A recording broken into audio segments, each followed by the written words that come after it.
안녕하세요. 여유로운 노후 채널을 찾아주신 시청자 여러분, 반갑습니다. 세상에는 그 어떤 육체적 고통보다 더 깊이 영혼을 파고드는 상처가 있습니다. 특히 그 상처가 가장 사랑하고 믿었던 사람에게서 비롯되었을 때 말이죠. 운명의 그날 밤이 오기 전까지 저는 세상에서 가장 행복한 여자라고 굳게 믿었습니다. 남편이 휘두른 발길질, 한 번에 제 다리뼈뿐만 아니라 심장과 믿음까지 산산조각이 나기 전까지는요. 하지만 가장 어둡고 절망적인 순간 제네 살배기 딸아이의 맑은 눈 속에서 한 줄기 희미한 빛이 보이기 시작했습니다. 세찬 빗줄기가 유리창을 때리는 소리가 마치 제 앞에 서 있는 저 남자의 분노처럼 거칠게 울려 퍼졌습니다. 왼쪽 종아리에서 시작된 끔찍한 고통이 머리끝까지 퍼져나가 저는 비명조차 지를 수 없었습니다. 그저 차가운 거실, 바닥에 웅크린 채 피가 나도록 입술을 깨무는 것밖에는 할 수 있는 게 없었죠. 눈앞이 흐려지며 초점이 흐트러졌지만 제 바로 앞에 멈춰선 남편 민준의 번쩍이는 구두만은 선명하게 보였습니다. 그가 허리를 숙여 제 머리채를 잡아챘고 제 머리는 속수무책으로 뒤로 꺾였습니다. 한때 제가 그토록 사랑했던 잘생긴 얼굴은 분노로 시뻘겋게 달아올라 흉측하게 일그러져 있었습니다. 네가 감히 어디서 말대꾸야. 이 빌어먹을 기생충 같은 년. 사업자금으로 5천만 원만 달라고 했는데 그것도 못 줘. 내가 길바닥에 나앉아야 속이 시원하겠어.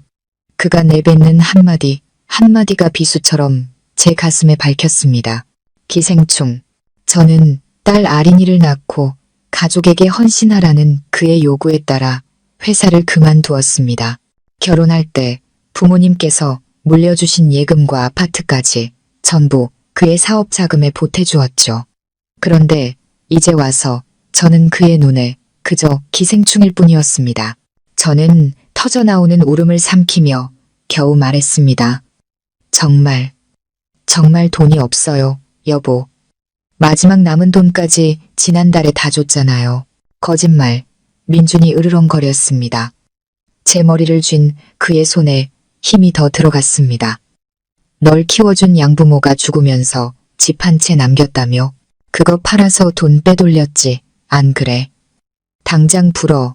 그 집은 양부모님의 마지막 유산이었습니다.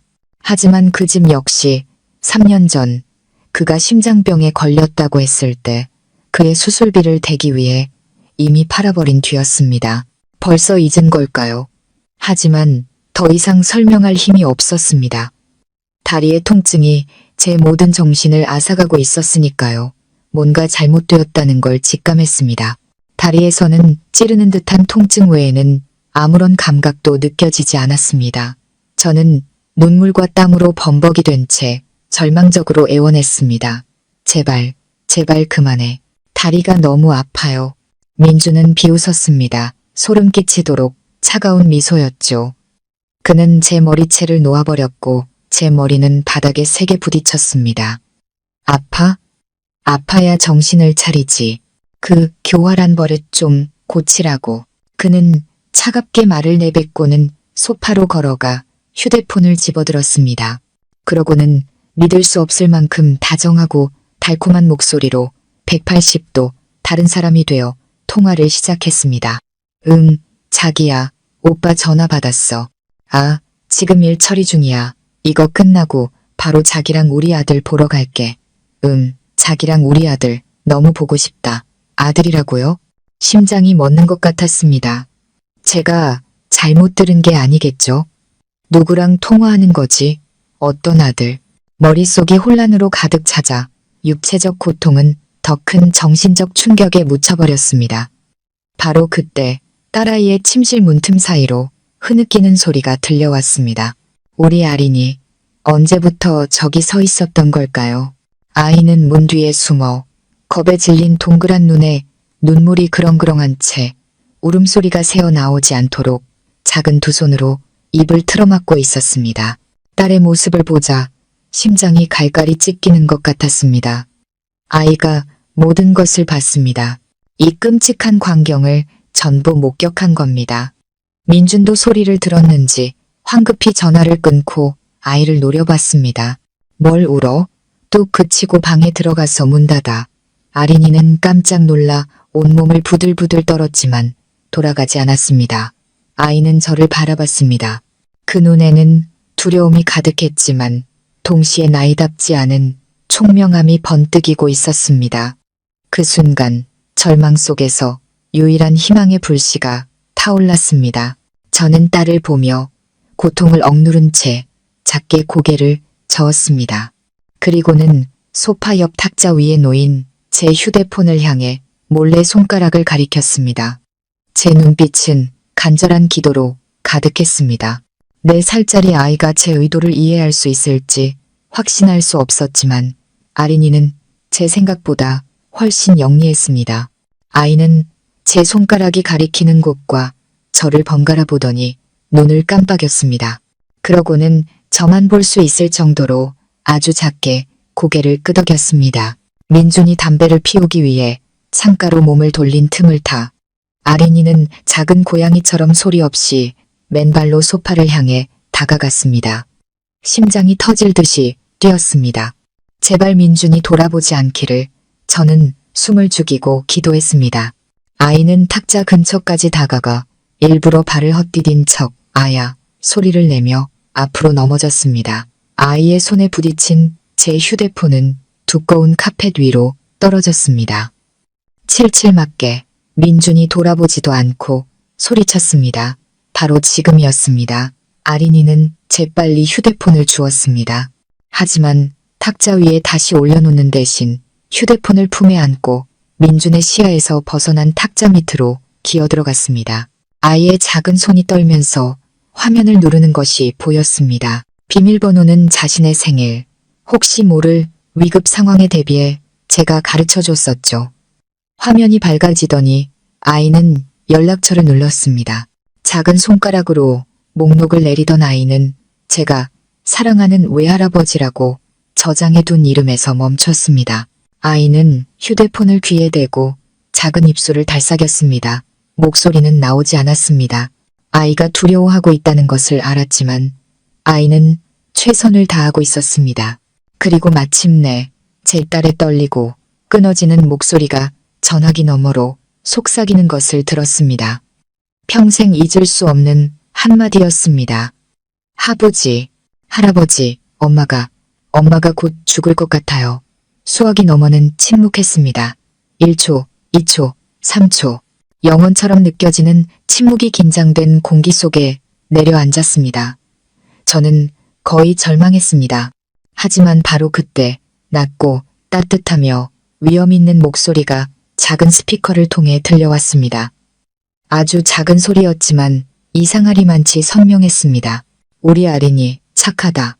할아버지한테 지금 어디 있는지 말해줄 수 있겠니? 시청자 여러분, 과연 이 의문의 외할아버지는 폭력적인 남편으로부터 저와 제 딸을 구해낼 수 있을까요? 그리고 남편에 대한 충격적인 비밀은 무엇일까요? 앞으로 펼쳐질 흥미진진한 이야기를 놓치지 않으시려면 여유로운 노후 채널의 좋아요와 구독, 공유를 잊지 마시고 저와 함께 이야기의 끝을 지켜봐 주시기 바랍니다. 진심으로 감사드립니다. 전화기 너머로 들려온 외할아버지의 낮고 힘있는 목소리는 마치 진정제처럼 순식간에 저를 극심한 공포에서 건져주었습니다. 간단한 질문이었지만 그 안에는 제가 더 이상 혼자가 아니라는 사실을 깨닫게 해주는 기묘한 안정감이 담겨 있었습니다. 저는 황급히 딸의 손에 들린 휴대폰에 입을 가져다 댔습니다. 목소리는 떨렸지만 아까보다는 훨씬 또렷했습니다. 외할아버지, 저 서윤이에요. 저희 지금. 저는 민준이 구해준 이제는 지옥과도 다름없는 이 허름한 빌라의 주소를 힘겹게 말했습니다. 알았다. 할아버지의 목소리에는 조금의 동요도 없었습니다. 너희 둘은 방 안에 가만히 있거라. 문을 단단히 잠그고 남편을 포함해서 그 누구에게도 절대 문을 열어주지 마라. 할아버지가 곧 가마. 전화가 끊기고 화면이 꺼졌습니다. 아린이가 눈물 젖은 눈으로 저를 올려다봤습니다. 아이는 여전히 두려워했지만 그 눈 속에는 희망의 빛이 반짝이고 있었습니다. 저는 딸을 품에 꼭 껴안았습니다.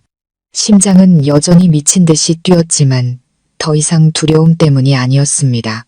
이 끔찍한 악몽이 곧 끝날 것이라는 강렬한 믿음과 기다림 때문이었습니다. 저는 딸을 안고 화장실로 들어가 따뜻한 물로 아이와 제 얼굴의 눈물 자국을 급히 닦아냈습니다. 침착해야 했습니다. 딸 앞에서는 강한 모습을 보여야만 했습니다. 외할아버지가 어떤 방법으로 어떻게 오실지는 몰랐지만 저는 어릴 적부터 그래왔듯 할아버지를 무조건적으로 믿었습니다. 시간은 숨막히게 더디게 흘러갔습니다. 저는 침대에 앉아 딸을 꼭 껴안은 채 바깥의 모든 소리에 귀를 기울였습니다. 빗소리는 잦아들고 양철 지붕 위로 물방울이 떨어지는 소리만 규칙적으로 들려왔습니다. 약 20분 후 골목 입구에서 이상한 소리가 들려왔습니다. 평범한 오토바이 소리가 아니었습니다. 좁은 골목으로 들어서는 여러 대의 고급 세단의 묵직한 엔진 소리였습니다. 이윽고 날카로운 브레이크 소리와 함께 차문이 단호하게 닫히는 소리가 들렸습니다. 심장이 덜컥 내려앉았습니다. 할아버지였습니다. 할아버지일 수밖에 없었습니다. 제가 정신을 차리기도 전에 여러 사람이 저희 빌라를 향해 다가오는 힘찬 발걸음 소리가 들려왔습니다. 그건 민준의 발소리와는 전혀 달랐습니다. 규칙적이고 위험 있으며 상대를 압도하는 기세가 느껴졌습니다. 그때 맞은편 집문이 벌컥 열리며 집주인 아주머니의 까랑까랑한 목소리가 들려왔습니다. 아니 이 밤중에 웬 소란이야. 누구 찾아요? 하지만 아주머니의 목소리는 곧바로 끊겼고 대신 놀라움에 찬 신음소리가 들렸습니다. 저는 궁금해서 문틈으로 살짝 밖을 내다보았고 눈앞에 펼쳐진 광경에 할 말을 잃었습니다. 집주인 아주머니 앞에 서 있는 것은 한 명이 아니었습니다. 마치 영화에나 나올 법한 검은 정장을 빼입고 냉정한 표정을 한 4명의 거구의 남자들이었습니다. 그리고 그들 한가운데 제 외할아버지가 서 계셨습니다. 할아버지는 더 이상 제 기억 속에 인자한 할아버지의 모습이 아니었습니다. 완벽하게 재단된 회색 정장을 입고 허리를 꼿꼿이 편 채 은으로 장식된 흑단 지팡이를 짚고 계셨습니다. 머리는 하얗게 새었지만 두 눈은 다른 사람이 감히 똑바로 쳐다볼 수 없을 만큼 날카롭고 위험 있는 빛으로 형형하게 빛나고 있었습니다. 서윤이 방이 어디요? 할아버지께서 물으셨습니다. 목소리는 크지 않았지만 그 무게감에 평소 기세등등하던 집주인 아주머니마저 벌벌 떨며 저희 집을 가리켰습니다. 외할아버지는 고개를 끄덕이며 신호를 보냈고 경호원 2명이 즉시 저희 방문 앞으로 다가왔습니다. 서윤아, 하랩이다. 문 열어라. 익숙한 목소리에 저는 황급히 달려가 문을 열었습니다. 문이 열리자마자 저는 더 이상 참지 못하고 할아버지 품에 안겨 서럽게 울음을 터뜨렸습니다. 왜 할아버지? 할아버지는 저를 꼭 안아주시며 떨리는 제 등을 따뜻한 손으로 토닥여 주셨습니다. 괜찮다. 이제 괜찮아. 하레비가 여기 있지 않니? 이제 아무도 너희 모녀를 해치지 못할 게다. 바로 그때 골목 입구에서 민준의 오토바이 소리가 들렸습니다. 아마도 내연녀와의 통화를 마치고 다시 자상한 남편 역할을 연기하기 위해 돌아온 모양이었습니다. 골목을 가로막은 고급 세단들과 문 앞에 서 있는 검은 양복의 사내들을 본 그의 얼굴은 새하얗게 질렸습니다. 그는 허둥지둥 오토바이를 세우고 달려오며 소리쳤습니다. 무슨 일입니까? 당신들 누구야? 외할아버지 품에 안겨있는 저를 발견하자 그의 당황은 분노와 놀라움으로 바뀌었습니다. 서윤아. 그리고 이 늙은이는 누구야? 그는 제 외할아버지를 향해 무례하게 손가락질하며 소리쳤습니다. 외할아버지께서 천천히 몸을 돌렸습니다. 칼날처럼 날카로운 그의 눈이 민준을 똑바로 꿰뚫었습니다. 그 시선은 주위의 공기를 얼어붙게 할 만큼 차가웠습니다. 네가 민준이 내 손녀 사위로구나. 그렇다면요? 당신 누군데 감히 남의 집에 쳐들어와? 민주는 아직 자신이 누구를 상대하고 있는지 깨닫지 못한 채 여전히 공격적인 태도를 유지했습니다. 내가 누군지는 중요하지 않다. 외할아버지의 목소리가 낮게 깔렸습니다. 중요한 건 내가 방금 내 손녀에게 무슨 짓을 했느냐는 것이다. 말을 마친 할아버지의 시선이 퉁퉁 부어오른 제 다리로 향했습니다. 할아버지 옆에 서 있던 경호원 중 한 명이 즉시 그 뜻을 알아차리고 한 걸음 앞으로 나섰습니다. 그의 목소리는 얼음장처럼 차가웠습니다. 김민준 씨, 당신을 가정폭력 혐의로 긴급 체포합니다. 저희와 함께 가주셔야겠습니다. 뭐, 가정폭력, 증거도 없이 함부로 말하지 마. 민주는 당황하며 소리치기 시작했습니다. 증거는 바로 내 손녀 몸에 난 상처다. 외할아버지께서 말씀하셨습니다. 그리고 내 증손녀의 구조 요청 전화. 그걸로는 부족한가.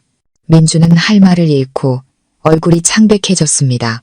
그는 저를 보다가 제 등 뒤에 숨어있는 아린이를 보았습니다.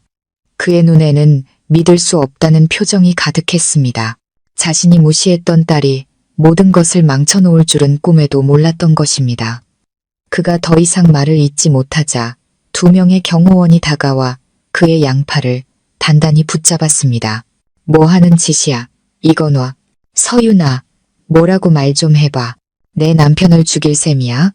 그는 절망적으로 발버둥치며 소리쳤습니다. 저는 그저 침묵한 채 그를 바라볼 뿐이었습니다.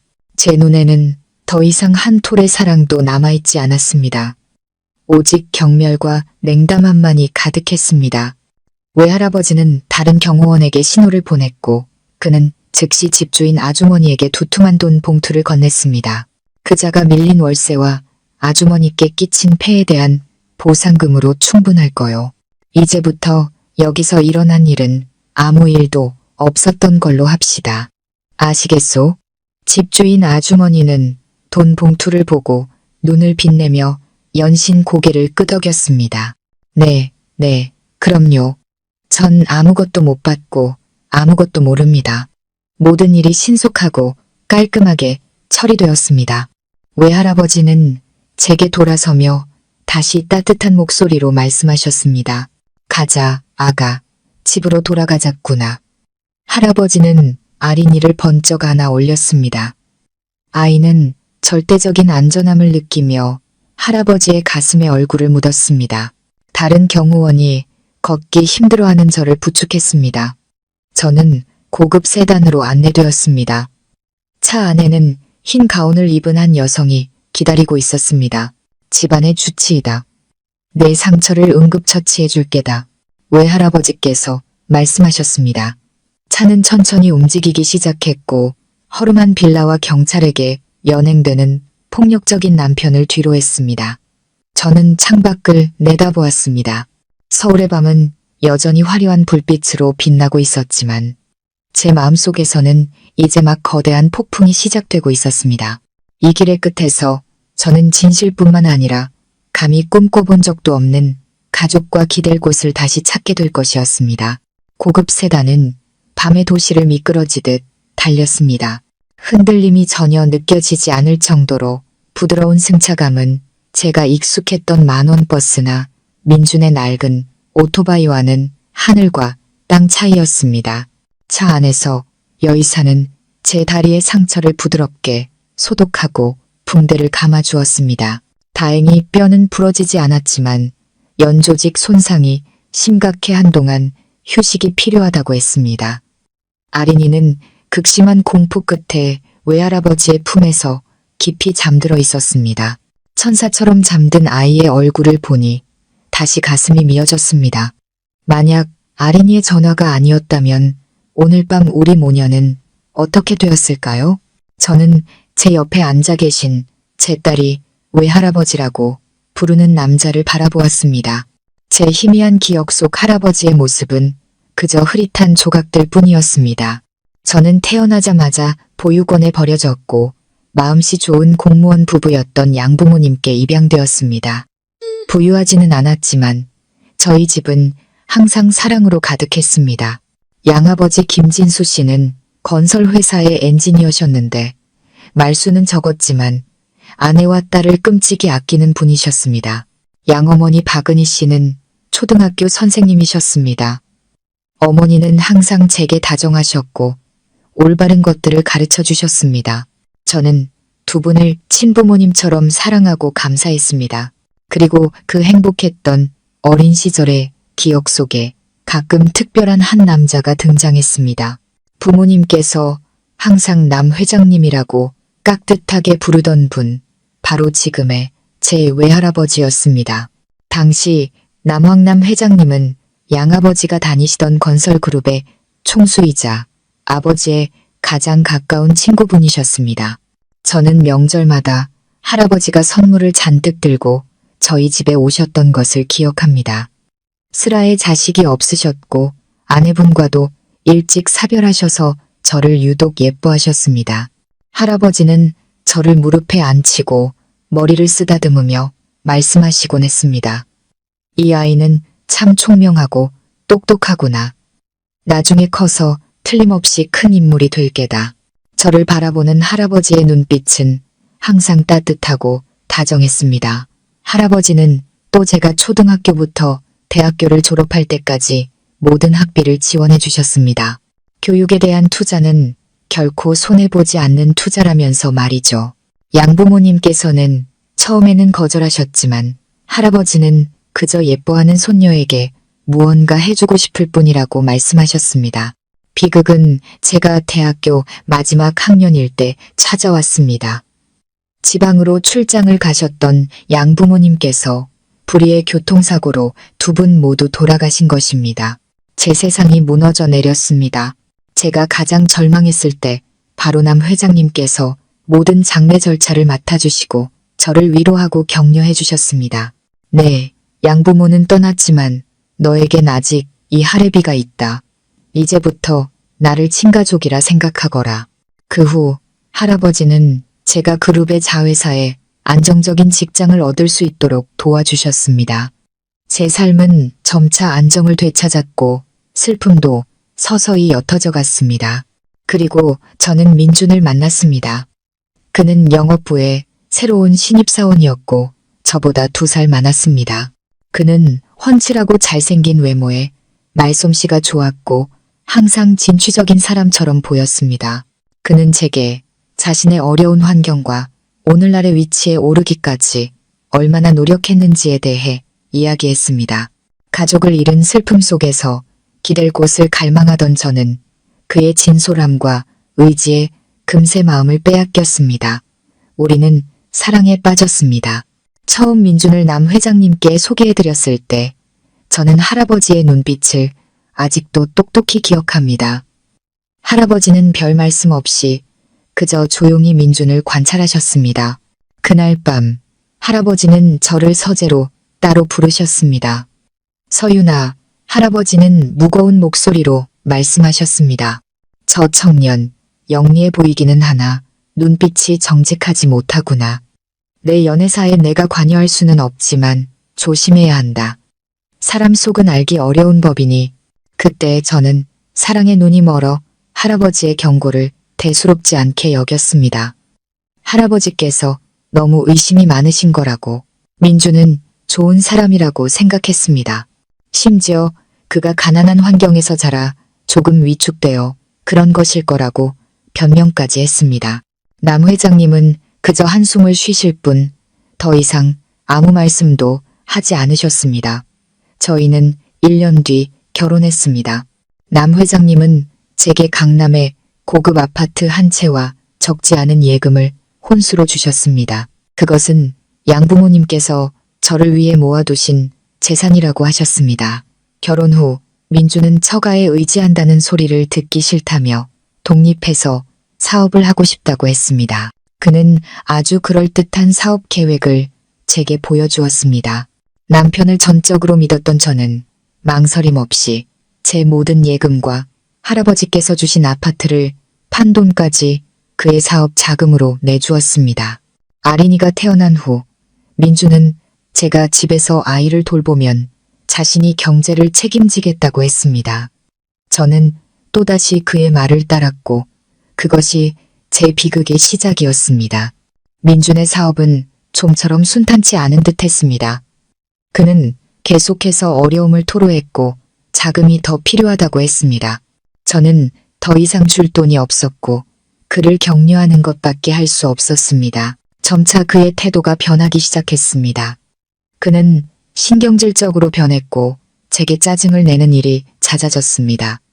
말다툼은 점점 늘어갔습니다. 그리고 마침내 손찌검이 시작되었습니다. 처음에는 술에 취했을 때만 그러더니 나중에는 습관이 되었습니다. 그는 일이 잘 풀리지 않을 때마다 저를 화풀이 대상으로 삼았습니다. 저는 딸 때문에 그리고 그가 변할지도 모른다는 신락 같은 희망 때문에 모든 것을 참고 견뎠습니다. 남 회장님께는 차마 말씀드릴 수 없었습니다. 할아버지께서 걱정하실까봐 그리고 제 선택에 실망하실까봐 두려웠습니다. 저는 모든 고통을 혼자 끌어안고 있었습니다. 모든 것이 한계를 넘어버린 오늘 밤까지 말입니다. 차는 강남의 넓은 정원이 있는 고풍스러운 대저택 앞에 멈춰 섰습니다. 이곳은 남 회장님께서 은퇴 후 살고 계신 곳으로 제가 몇 번 와보지 못한 곳이었습니다. 안으로 들어서자 집안의 고요하고 장엄한 분위기가 제 마음을 이상하게 평온하게 만들었습니다. 남 회장님은 저희 모녀를 2층의 넓은 방으로 안내하셨습니다. 내 양어머니가 쓰던 방이다. 할아버지께서 말씀하셨습니다. 이제부터 여기가 너희 모녀의 집이다. 저는 방을 둘러보았습니다. 모든 것이 소중하게 관리되고 있었습니다. 책상 위에는 행복하게 웃고 계신 양부모님의 사진이 그대로 놓여 있었습니다. 눈물이 다시 쏟아졌습니다. 몇 년 만에 저는 다시 집으로 돌아온 것이었습니다. 그날 밤 저는 몇 년 만에 처음으로 깊은 잠을 잘 수 있었습니다. 더 이상 폭행의 악몽도 욕설도 없었습니다. 저는 가족의 사랑에 둘러싸여 평온하게 잠들었습니다. 저는 알았습니다. 내일부터 새로운 삶, 그리고 새로운 싸움이 시작될 것이라는 것을. 그리고 이번에는 결코 혼자 싸우지 않을 것이라는 것을. 다음날 아침, 저는 아침 햇살이 커다란 창문을 통해 들어와 나무 바닥에 따뜻한 빛을 들이울 때 잠에서 깼습니다. 다리의 통증은 여전히 옥신거렸지만 정신은 이상할 만큼 맑고 또렷했습니다. 아린이는 옆에서 여전히 깊이 잠들어 있었습니다. 아이는 아마 두려움 속에서 보낸 긴 시간 끝에 처음으로 편안한 잠을 잤을 겁니다. 저는 소리를 내지 않으려 조심스럽게 침대에서 내려왔습니다. 화장대에 큰 거울에 비친 제 모습을 보고 저는 깜짝 놀랐습니다. 거울 속 여자는 몹시 초췌했습니다. 눈은 퉁퉁 부어 있었고 얼굴은 헬쑥했으며 뺨에는 어젯밤 민준에게 맞은 희미한 멍자국이 남아 있었습니다. 하지만 그 지친 눈빛 깊은 곳에서 분노와 결의에 찬 불꽃이 피어오르기 시작했습니다. 이 모습으로 계속 살 수는 없었습니다. 변해야 했습니다. 저 자신을 위해서, 그리고 제 딸을 위해서. 저는 샤워를 하고 가사도우미 분이 준비해 주신 깨끗한 실내복으로 갈아입었습니다. 식당으로 내려가니 푸짐하게 차려진 아침 식사상이 준비되어 있었습니다. 외할아버지께서는 신문을 읽고 계셨고 그 옆에는 단정한 정장 차림의 안경을 쓴 매우 지적으로 보이는 중년 남성이 앉아 있었습니다. 제가 내려오는 것을 보신 외할아버지께서 미소를 지으셨습니다. 그 인자한 미소가 다시 할아버지의 얼굴로 돌아와 있었습니다. 일어났느냐, 우리 손녀. 이리 와서 아침 먹어라. 인사하렴. 이쪽은 최 변호사다. 내 개인 변호사이자 가장 믿는 친구지. 저는 최 변호사님께 고개를 숙여 인사했습니다. 그 역시 일어나 정중하게 제 손을 잡았습니다. 서윤 씨, 안녕하십니까? 회장님께 말씀은 들었습니다. 유감스럽게 생각합니다. 하지만 그곳에서 벗어나셨다니 정말 다행입니다. 식사 시간 동안 분위기는 전혀 무겁지 않았습니다. 외할아버지와 최 변호사님은 제 상황에 대해 조심스럽게 물었지만 제 아픔을 깊이 파고들지는 않았습니다. 그들은 미래의 계획, 아린이의 교육, 그리고 제 마음을 달랠 수 있는 여행지에 대해 이야기했습니다. 그들은 제가 앞을 향해 나아가도록 돕고 있었습니다. 아침 식사 후 우리는 함께 할아버지의 서재로 들어갔습니다. 하늘 높이 솟은 책장에는 새 책과 헌 책이 가득했습니다. 이곳의 공기는 장엄하고 지적인 분위기로 가득했습니다. 서윤아, 외할아버지께서 입을 여셨습니다. 목소리는 진지해져 있었습니다. 지금은 슬픔에 잠겨 있을 때가 아니다. 우리는 행동해야 한다. 아주 신속하게 최 변호사님이 말을 이었습니다. 그는 서류 가방을 열어 서류 뭉치를 꺼냈습니다. 서윤 씨, 회장님의 지시에 따라 김민준 씨의 상황에 대해 예비 조사를 마쳤습니다. 우리가 가장 먼저 해야 할 일은 그가 재산을 빼돌리지 못하도록 두 분의 공동 명의로 된 모든 자산을 즉시 동결하는 것입니다. 공동 재산이요. 저희에게 그런 게 남아있을 리가 없는데요. 제가 가진 돈은 전부 그 사람 사업 자금으로 들어갔어요. 최 변호사님은 전문가다운 미소를 지었습니다. 꼭 그렇지만은 않습니다. 법적으로 두 분은 여전히 부부 관계이니 모든 것을 다시 검토해봐야 합니다. 게다가 서윤 씨가 그에게 건넨 돈이 실제로 어디로 갔는지 추적해야 합니다. 외할아버지께서 고개를 끄덕였습니다. 그렇다마다 그 파렴치한 놈, 단순히 사업에 실패했을 리가 없어. 분명 뒤에 무언가 있다. 최 변호사, 지난 3년간 그놈의 모든 금융활동을 샅샅이 조사해주게. 먼지 하나까지 다 털어 사소한 것 하나라도 놓치지 말고. 네, 회장님. 최 변호사님이 답했습니다. 어젯밤부터 사람을 붙여 그를 감시하고 있습니다. 현재 보석금을 내고 풀려났는데 이상한 점은 전혀 불안해하거나 걱정하는 기색이 없다는 겁니다. 심지어 오늘 아침에는 저희 사람이 그가 고급 카페에서 한 여성과 만나는 것을 목격했습니다. 그 말을 듣자 심장이 다시 욱신거렸습니다. 그 여자는 누구인가요? 제 목소리는 약간 떨렸습니다. 신원은 확인 중입니다만 한 가지 확실한 것은 두 사람의 관계가 평범해 보이지 않았다는 겁니다. 최 변호사님은 멀리서 찍은 사진 한 장을 보여주었습니다. 사진이 선명하지는 않았지만 민준이 한 여성과 매우 가깝게 앉아있고 그녀의 손 위에 다정하게 손을 올려놓고 있는 것을 볼 수 있었습니다. 그리고 이게 중요한 부분입니다. 최 변호사님이 말을 이었습니다. 서윤 씨가 빌라에서 떠난 직후 그가 그곳으로 다시 돌아갔습니다. 저희 사람이 그가 통화하는 것을 들었는데 매우 짜증 섞인 목소리로 계획이 틀어졌어. 그 옆편네. 생각보다 간단한 상대가 아니었어. 다른 방법을 찾아야겠다 라고 말했다고 합니다. 계획 그 옆편네. 그는 분명히 저와 우리 모녀 그리고 외할아버지를 두고 말하고 있었습니다. 그렇다면 어젯밤 일어난 모든 일은 단순히 민준의 분노 폭발이 아니었던 것입니다. 그것은 제가 전혀 알지 못했던 어떤 계획의 일부였습니다. 시간이 갈수록 모든 것이 더 복잡하고 무서워졌습니다. 한 가지 더 있습니다. 서윤 씨, 최 변호사님이 말했습니다.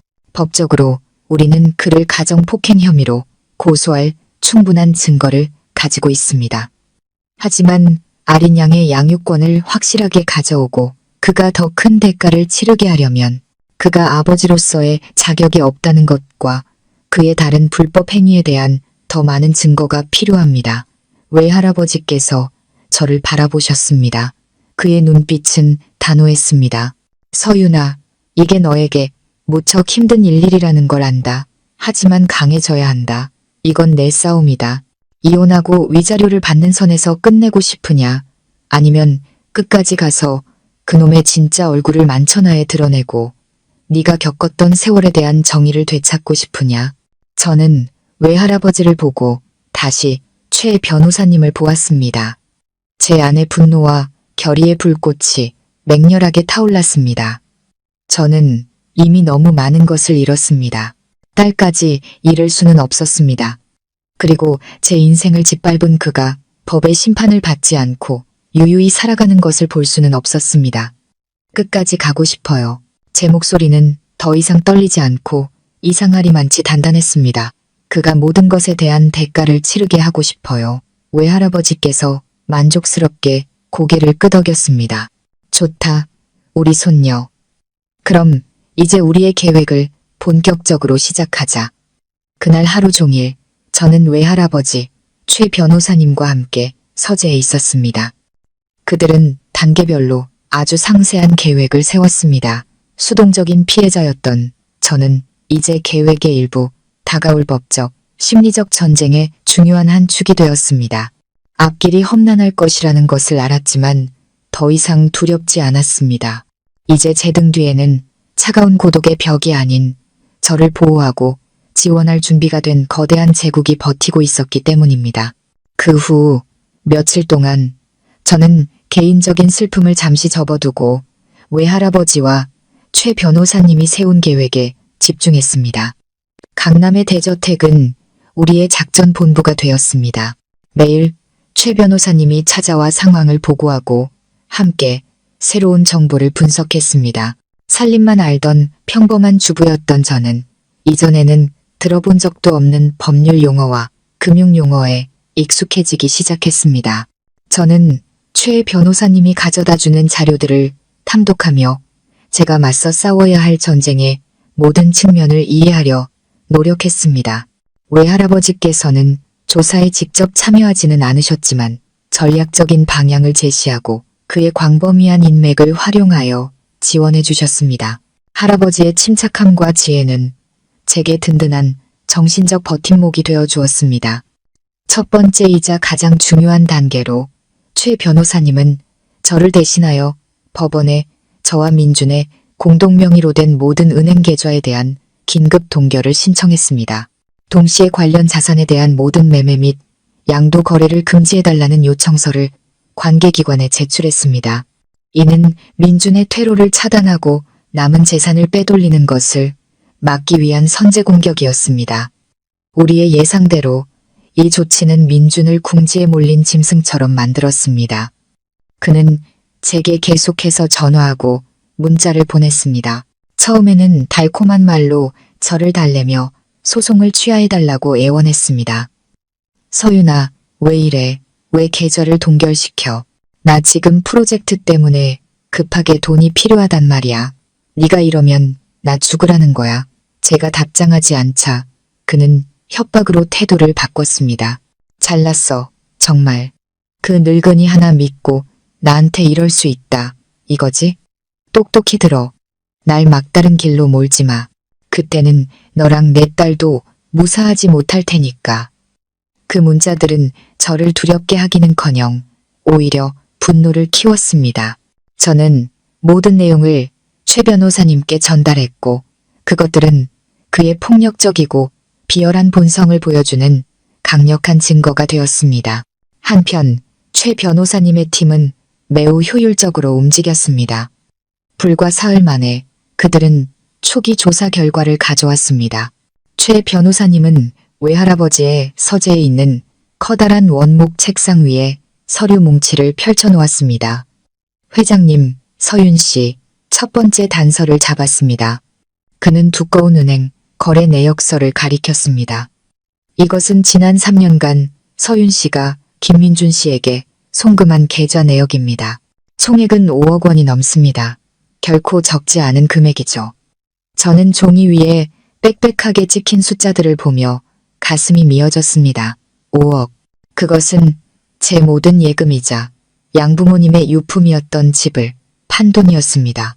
저는 한치의 망설임도 없이 그에게 모든 것을 주었고 그 대가로 쓰디 쓴 배신을 맛본 것입니다. 그리고 이게 중요한 부분입니다. 최 변호사님은 다른 페이지를 넘겼습니다. 이 모든 돈은 김민준 씨의 계좌로 들어간 후 그가 말했던 어떤 건설 사업에도 투자되지 않았습니다. 대신 여러 계좌를 통해 잘게 쪼개져 복잡하게 이동했습니다. 그리고 최종적으로는 단 하나의 계좌로 모두 흘러 들어갔습니다. 그는 거래 내역서에 있는 한 이름을 동그라미 쳤습니다. 이 계좌는 골든퓨처 투자개발 유한회사라는 이름의 법인 소유입니다. 골든퓨처. 저는 미간을 찌푸렸습니다. 들어본 적 없는 이름이었습니다. 당연합니다. 최 변호사님이 말했습니다. 이 회사는 약 3년 전에 설립되었는데 김민준 씨가 창업에 대해 이야기하기 시작한 시점과 일치합니다. 그리고 이 회사의 법적 대표자는 김민준 씨가 아닙니다. 그는 다른 서류를 넘겼습니다. 그것은 법인 등기부 등본이었습니다. 저는 숨을 죽이고 대표이사 항목을 쳐다보았습니다. 낯선 이름이 나타났습니다. 박지현. 박지현은 누구요? 외할아버지께서 낮고 힘있는 목소리로 물으셨습니다. 바로 그제 카페에서 김민준 씨와 만났던 여자입니다. 최 변호사님이 대답하며 더 선명하게 찍힌 사진을 내밀었습니다. 사진 속에는 20대 중반으로 보이는 아름답고 세련된 외모의 여성이 민준의 옆에서 다정하게 웃고 있었습니다. 모든 것이 명백해졌습니다. 창업 프로젝트 같은 건 없었습니다. 골든퓨처는 제 돈을 합법적으로 가로채기 위한 유령회사, 즉 위장막에 불과했던 것입니다. 그는 제 돈으로 내연녀를 위한 회사를 차리고 그들을 위한 황금빛 미래를 건설하고 있었던 것입니다. 제 희생과 눈물 위에 세워진 미래를요. 차가운 분노가 제 마음속에서 끓어올랐습니다. 저는 단순히 감정적으로 속은 것이 아니었습니다. 금전적으로도 철저하게 기만당한 것입니다. 그럼 그 회사 주소는 어디인가요? 제가 단호한 목소리로 물었습니다. 사업자 등록 주소는 강남의 A급 오피스 빌딩이지만 저희 사람이 가보니 가상 오피스만 임대해놓고 거의 사람이 드나들지 않는다고 합니다. 하지만 박지연이라는 여성이 살고 있는 아파트 주소는 알아냈습니다. 서초구의 한 고급 주상복합 아파트입니다. 최 변호사님이 말했습니다. 지금까지 침묵을 지키던 외할아버지께서 입을 여셨습니다. 그의 눈에 날카로운 빛이 번뜩였습니다. 최 변호사, 그 박지연이라는 여자에 대해 더 깊이 조사해주게. 그래, 과거 인간관계까지 전부 모든 것을 알고 싶네. 동시에 그 김민준이라는 놈의 동태도 계속 감시하고 내 생각에 이 일은 단순히 불륜과 사기로 끝나지 않을 것 같군. 네, 회장님, 외할아버지의 말씀에 저는 오싹함을 느꼈습니다. 맞습니다. 박지연처럼 젊은 여자가 어떻게 민준과 함께 이렇게 정교한 사기극을 벌일 수 있었을까요? 그녀의 배후에 누군가 있는 것은 아닐까요? 그리고 폭력적이고 탐욕스러운 민준이 과연 이 모든 것을 생각해낼 만큼 똑똑했을까요? 미스터리의 조각들이 서서히 맞춰지고 있었지만 그것은 제가 감히 짐작할 수 없는 더 큰 음모와 질문들을 낳고 있었습니다. 저는 이 싸움이 제가 생각했던 것보다 훨씬 더 복잡하고 위험해질 것이라는 것을 직감했습니다. 그 후 며칠간의 기다림은 영혼처럼 길게 느껴졌습니다. 하루하루가 지날수록 마음이 불타는 듯 초조했습니다. 제 자신의 운명도 걱정되었지만 무엇보다 아린이가 걱정이었습니다. 아이는 가족에게 닥친 이 폭풍우를 이해하기에는 너무 어렸습니다. 아이는 그저 왜 아빠를 볼 수 없는지, 왜 엄마는 항상 슬퍼 보이는지 궁금해할 뿐이었습니다. 저는 아이를 품에 안고 아빠가 아주 먼 곳으로 출장을 갔다고 거짓말을 할 수밖에 없었습니다. 아이에게 거짓말을 할 때마다 심장이 칼로 베이는 듯 아팠습니다. 제가 혼란스러운 감정에 휩싸여 있는 동안 최 변호사님의 팀과 외할아버지께서 고용한 탐정들은 쉴 새 없이 움직였습니다. 그들은 마치 부지런한 꿀벌처럼 함정과 거짓으로 가득한 세상 속에서 진실이라는 꿀을 한 방울 한 방울 모으고 있었습니다. 그러던 어느 늦은 오후 최 변호사님께서 제게 전화를 거셨습니다. 그의 목소리는 평소보다 더 심각했습니다. 서윤 씨, 지금 제 사무실로 바로 와주실 수 있겠습니까? 새로운 발견이 몇 가지 있는데 직접 보시는 게 좋을 것 같습니다. 불길한 예감이 들었습니다. 저는 급히 아린이를 가사도우미 분께 맡기고 도심에 있는 최 변호사님의 사무실로 향했습니다. 그의 사무실은 초고층 빌딩의 가장 높은 층에 위치해 화려한 서울의 전경이 한눈에 들어왔습니다. 하지만 지금 제 눈에는 도시가 아무리 화려해도 잿빛으로 보일 뿐이었습니다. 최 변호사님은 회의실에서 이미 저를 기다리고 있었습니다.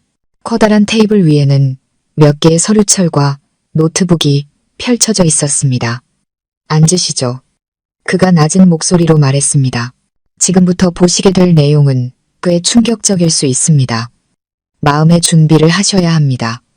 저는 고개를 끄덕이며 두 손을 무릎 위에서 꽉 쥐었습니다. 말씀하세요. 무엇이든 감당할 수 있습니다. 최 변호사님은 한숨을 쉬었습니다. 그는 노트북 화면을 제 쪽으로 돌렸습니다. 박지연이라는 여자에 대해 더 깊이 조사했습니다.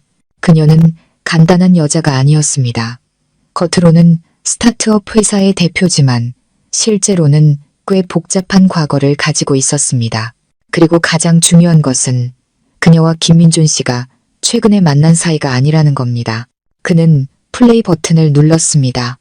화면에는 여러 장의 사진이 나타났습니다. 첫 번째 사진은 민준과 박지연이 제주도 해변에서 다정하게 손을 잡고 걷고 있는 모습이었습니다. 사진에 찍힌 날짜를 보니 약 3년 전 제가 양부모님의 집을 팔아 민준의 심장병 수술비를 대준 지 불과 몇 달 후였습니다. 그렇다면 그 심장병이라는 것도 제 마지막 남은 큰돈을 뜯어내기 위한 새빨간 거짓말, 연극에 불과했던 것입니다. 그 돈은 내연녀를 데리고 여행을 가고 새로운 삶을 시작하는 데 쓰였던 겁니다. 가슴을 짓누르는 돌덩이 때문에 숨쉬기조차 힘들었습니다. 하지만 그것이 최악은 아니었습니다. 최 변호사님은 다음 사진들을 넘겼습니다. 그것들은 최근 2년 동안 찍힌 사진들이었습니다. 당연히 저와 제 딸의 자리였어야 할 순간들이 담겨 있었죠. 민준이 포동포동한 남자아이에게 다정하게 이유식을 떠먹여주고 있는 모습, 민준이 고급 아파트에서 아이의 걸음마를 참을성 있게 가르쳐주는 모습, 민준이 박지현, 그리고 그 아이와 함께 환하게 웃으며 생일 촛불을 끄는 모습, 세 식구의 모습은 가슴이 아릴 정도로 완벽하고 행복해 보였습니다. 저 아이는 누구인가요? 제 목소리는 걷잡을 수 없이 떨렸습니다. 김민준 씨와 박지연 씨 사이의 아들입니다. 최 변호사님의 목소리도 무겁게 가라앉았습니다. 이름은 천우, 올해 2살이 넘었다고 합니다. 김민준 씨는 서윤 씨를 속이고 이중 가정을 꾸리고 있었던 겁니다. 천우, 저는 그 이름을 되뇌었습니다. 숨겨둔 아들의 이름마저 우리 딸 아린이의 이름과 비슷하게 짓다니. 그의 잔인함은 정말 끝이 없었습니다. 그랬던 거군요. 이것이 바로 제가 모든 것을 희생하며 내조했던 성실한 남편의 진짜 모습이었던 겁니다. 그는 단순히 바람을 피운 것이 아니었습니다. 그는 두 번째 가정을 가지고 있었습니다. 다른 아이의 아빠였던 것입니다. 제가 아끼고 빌려서 그에게 보냈던 돈은 사업 자금이 아니라 그의 작은 부인을 먹여 살리는 데 쓰였던 겁니다. 그는 저를 다른 사람의 행복을 위해 부지런히 일하는 젖소로 만들어버렸습니다. 이 진실은 어떤 폭행보다 더 고통스러웠습니다. 그것은 제 인격과 사랑 전체에 대한 모욕이자 짓밟음이었습니다. 저는 미동도 없이 앉아 있었습니다. 눈물은 하염없이 흘러내렸습니다. 하지만 이번에는 제 나약함을 위한 눈물이 아니었습니다. 제 어리석음, 철저히 기만당한 제 청춘을 위한 눈물이었습니다. 서윤 씨, 최 변호사님이 제게 휴지를 건넸습니다. 받아들이기 힘드시다는 것 압니다. 하지만 우리는 이 사실을 마주해야 합니다. 이 증거는 치명적인 한방입니다. 그가 혼외자를 낳고 의도적으로 숨겼다는 사실로 우리는 그가 혼인 및 가족법을 심각하게 위반했음을 완벽하게 증명할 수 있습니다. 법원은 재산 분할과 아린 양의 양육권 문제에 있어서 반드시 서윤 씨의 편을 들어줄 겁니다. 저는 눈물을 닦고 고개를 들었습니다. 제 눈빛은 칼날처럼 차갑게 변해 있었습니다. 그는 단순히 양육권만 잃게 되지는 않을 겁니다. 변호사님, 제가 단호하게 말했습니다. 저는 그가 사기 및 재산 횡령죄에 대한 대가도 치르길 바랍니다. 저는 그와 그 여자 두 사람 모두 사회적으로 매장되기를 원합니다. 최 변호사님이 고개를 끄덕였습니다. 그것이 바로 저희 계획의 다음 단계입니다. 그는 다른 서류처를 넘겼습니다. 그들의 골든퓨처라는 회사는 단순히 돈 세탁을 위한 유령 회사가 아닙니다. 여러 불법적인 사업 활동도 하고 있었습니다. 저희는 현재 탈세와 상거래 사기 혐의에 대한 추가 증거를 수집하고 있습니다. 하늘의 그물은 이미 조여지기 시작했습니다. 서윤 씨, 저는 도시의 불빛이 켜질 무렵 변호사 사무실을 나섰습니다. 마음은 텅 비어 있었지만 결의로 가득 차 있었습니다. 그 남자에 대한 모든 사랑과 미련은 완전히 사라졌습니다. 이제 제 안에는 오직 자신과 딸의 미래를 위해 정의를 되찾으려는 한 엄마의 모습만이 남아 있었습니다. 이 싸움 저는 결코 질 수 없었습니다. 저와 제 팀이 민준과 그의 내연녀 주위로 법의 그물을 조용히 그리고 점점 더 촘촘하게 좁혀가는 동안 저편의 그들은 다가올 폭풍을 전혀 눈치채지 못하는 듯 했습니다. 아니, 어쩌면 지나친 자신감이 그들의 눈을 가렸을지도 모릅니다. 며칠 동안 저와 연락이 닿지 않고 은행 계좌까지 동결된 것을 확인한 민주는 상황이 생각처럼 간단하지 않다는 것을 깨닫기 시작했습니다. 그는 더 이상 아내에게 오해받은 비련의 남편 역할을 계속할 수 없었습니다. 그는 마지막 히든카드를 꺼내기로 결심했습니다. 정에 약하고 의리를 중시하는 저 같은 여자는 분명 마음이 약해져 굴복할 것이라고 믿는 카드. 그것은 바로 그의 어머니, 즉 시어머니였습니다. 어느 날 아침 제가 아린이와 정원에서 놀고 있을 때 가사도우미 분이 허둥지둥 달려와 보고했습니다. 아가씨, 웬 할머니 한 분이 대문 밖에서 아가씨의 시어머니라고 주장하며 소란을 피우고 계십니다. 심장이 덜컥 내려앉았습니다. 시어머니, 제가 그분을 뵌 지 얼마나 오래되었을까요? 결혼식 이후 저희 집에 몇 번 찾아오신 게 전부였습니다. 그분은 순박한 시골 분이셨지만 아들에 대한 사랑이 지극한 나머지 며느리에게는 가혹하고 깐깐한 분이셨습니다. 그분 눈에는 항상 아들 민준이 최고였고 그의 모든 잘못은 용서될 수 있는 것이었습니다. 이번에 그분이 오신 것은 분명 안부를 묻기 위함이 아니라는 것을 직감했습니다. 안으로 모시세요. 저는 가사도우미에게 차분하게 말했습니다. 저는 아린이를 안아올려 아이 방으로 들어가 부모님과 놀고 있으라고 이른 뒤 혼자 거실로 나갔습니다. 제 스스로 그분과 마주하고 싶었습니다. 저를 보자마자 시어머니는 달려왔습니다. 하지만 저를 때리거나 꾸짖기 위함이 아니었습니다. 오히려 제 앞에 무릎을 꿇고 주저앉아 눈물을 펑펑 쏟으며 통곡하기 시작했습니다. 아가, 서윤아, 어떻게 이렇게 매정할 수가 있니? 우리 민준이를 죽일 셈이냐? 저는 그분의 돌발 행동에 당황했습니다. 너무나 뜻밖의 연극이었습니다. 주변의 가사도우미들이 모두 호기심 어린 눈으로 쳐다보고 있었습니다. 어머님, 일단 일어나세요. 무슨 일이신지 차분히 말씀하세요. 제가 그분을 일으키려 했지만 그분은 완강히 거부하며 제 다리를 붙잡고 놓아주지 않았습니다. 아니다. 우리 민준이를 용서하겠다고 약속하지 않으면 나는 일어나지 않을란다. 내 하나뿐인 아들이다. 그 애한테 무슨 일이라도 생기면 나는 어떻게 살라고. 그분은 애절한 목소리로 하소연하기 시작했습니다. 그분은 민준이 제게 버림받은 후 완전히 무너졌다고 했습니다. 먹지도 자지도 않고 매일 술만 마시고 있으며 사업도 모두 중단되었다고 했습니다. 그가 저를 얼마나 사랑하는지, 그가 한 모든 일은 저에게 더 나은 삶을 주기 위함이었는데 스트레스가 너무 커서 순간적으로 화를 낸 것뿐이라고 했습니다. 그 애가 너를 때린 건 잘못했지. 내가 변명할 생각은 없다. 하지만 널 때리고 나서 그 애 마음도 찢어지게 아팠단다. 이제 잘못했다고 뉘우치고 있어.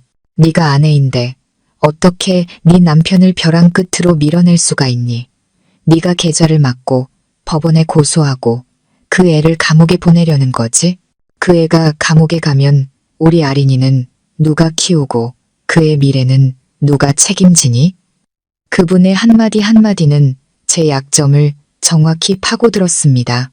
부부간의 정, 아이의 미래.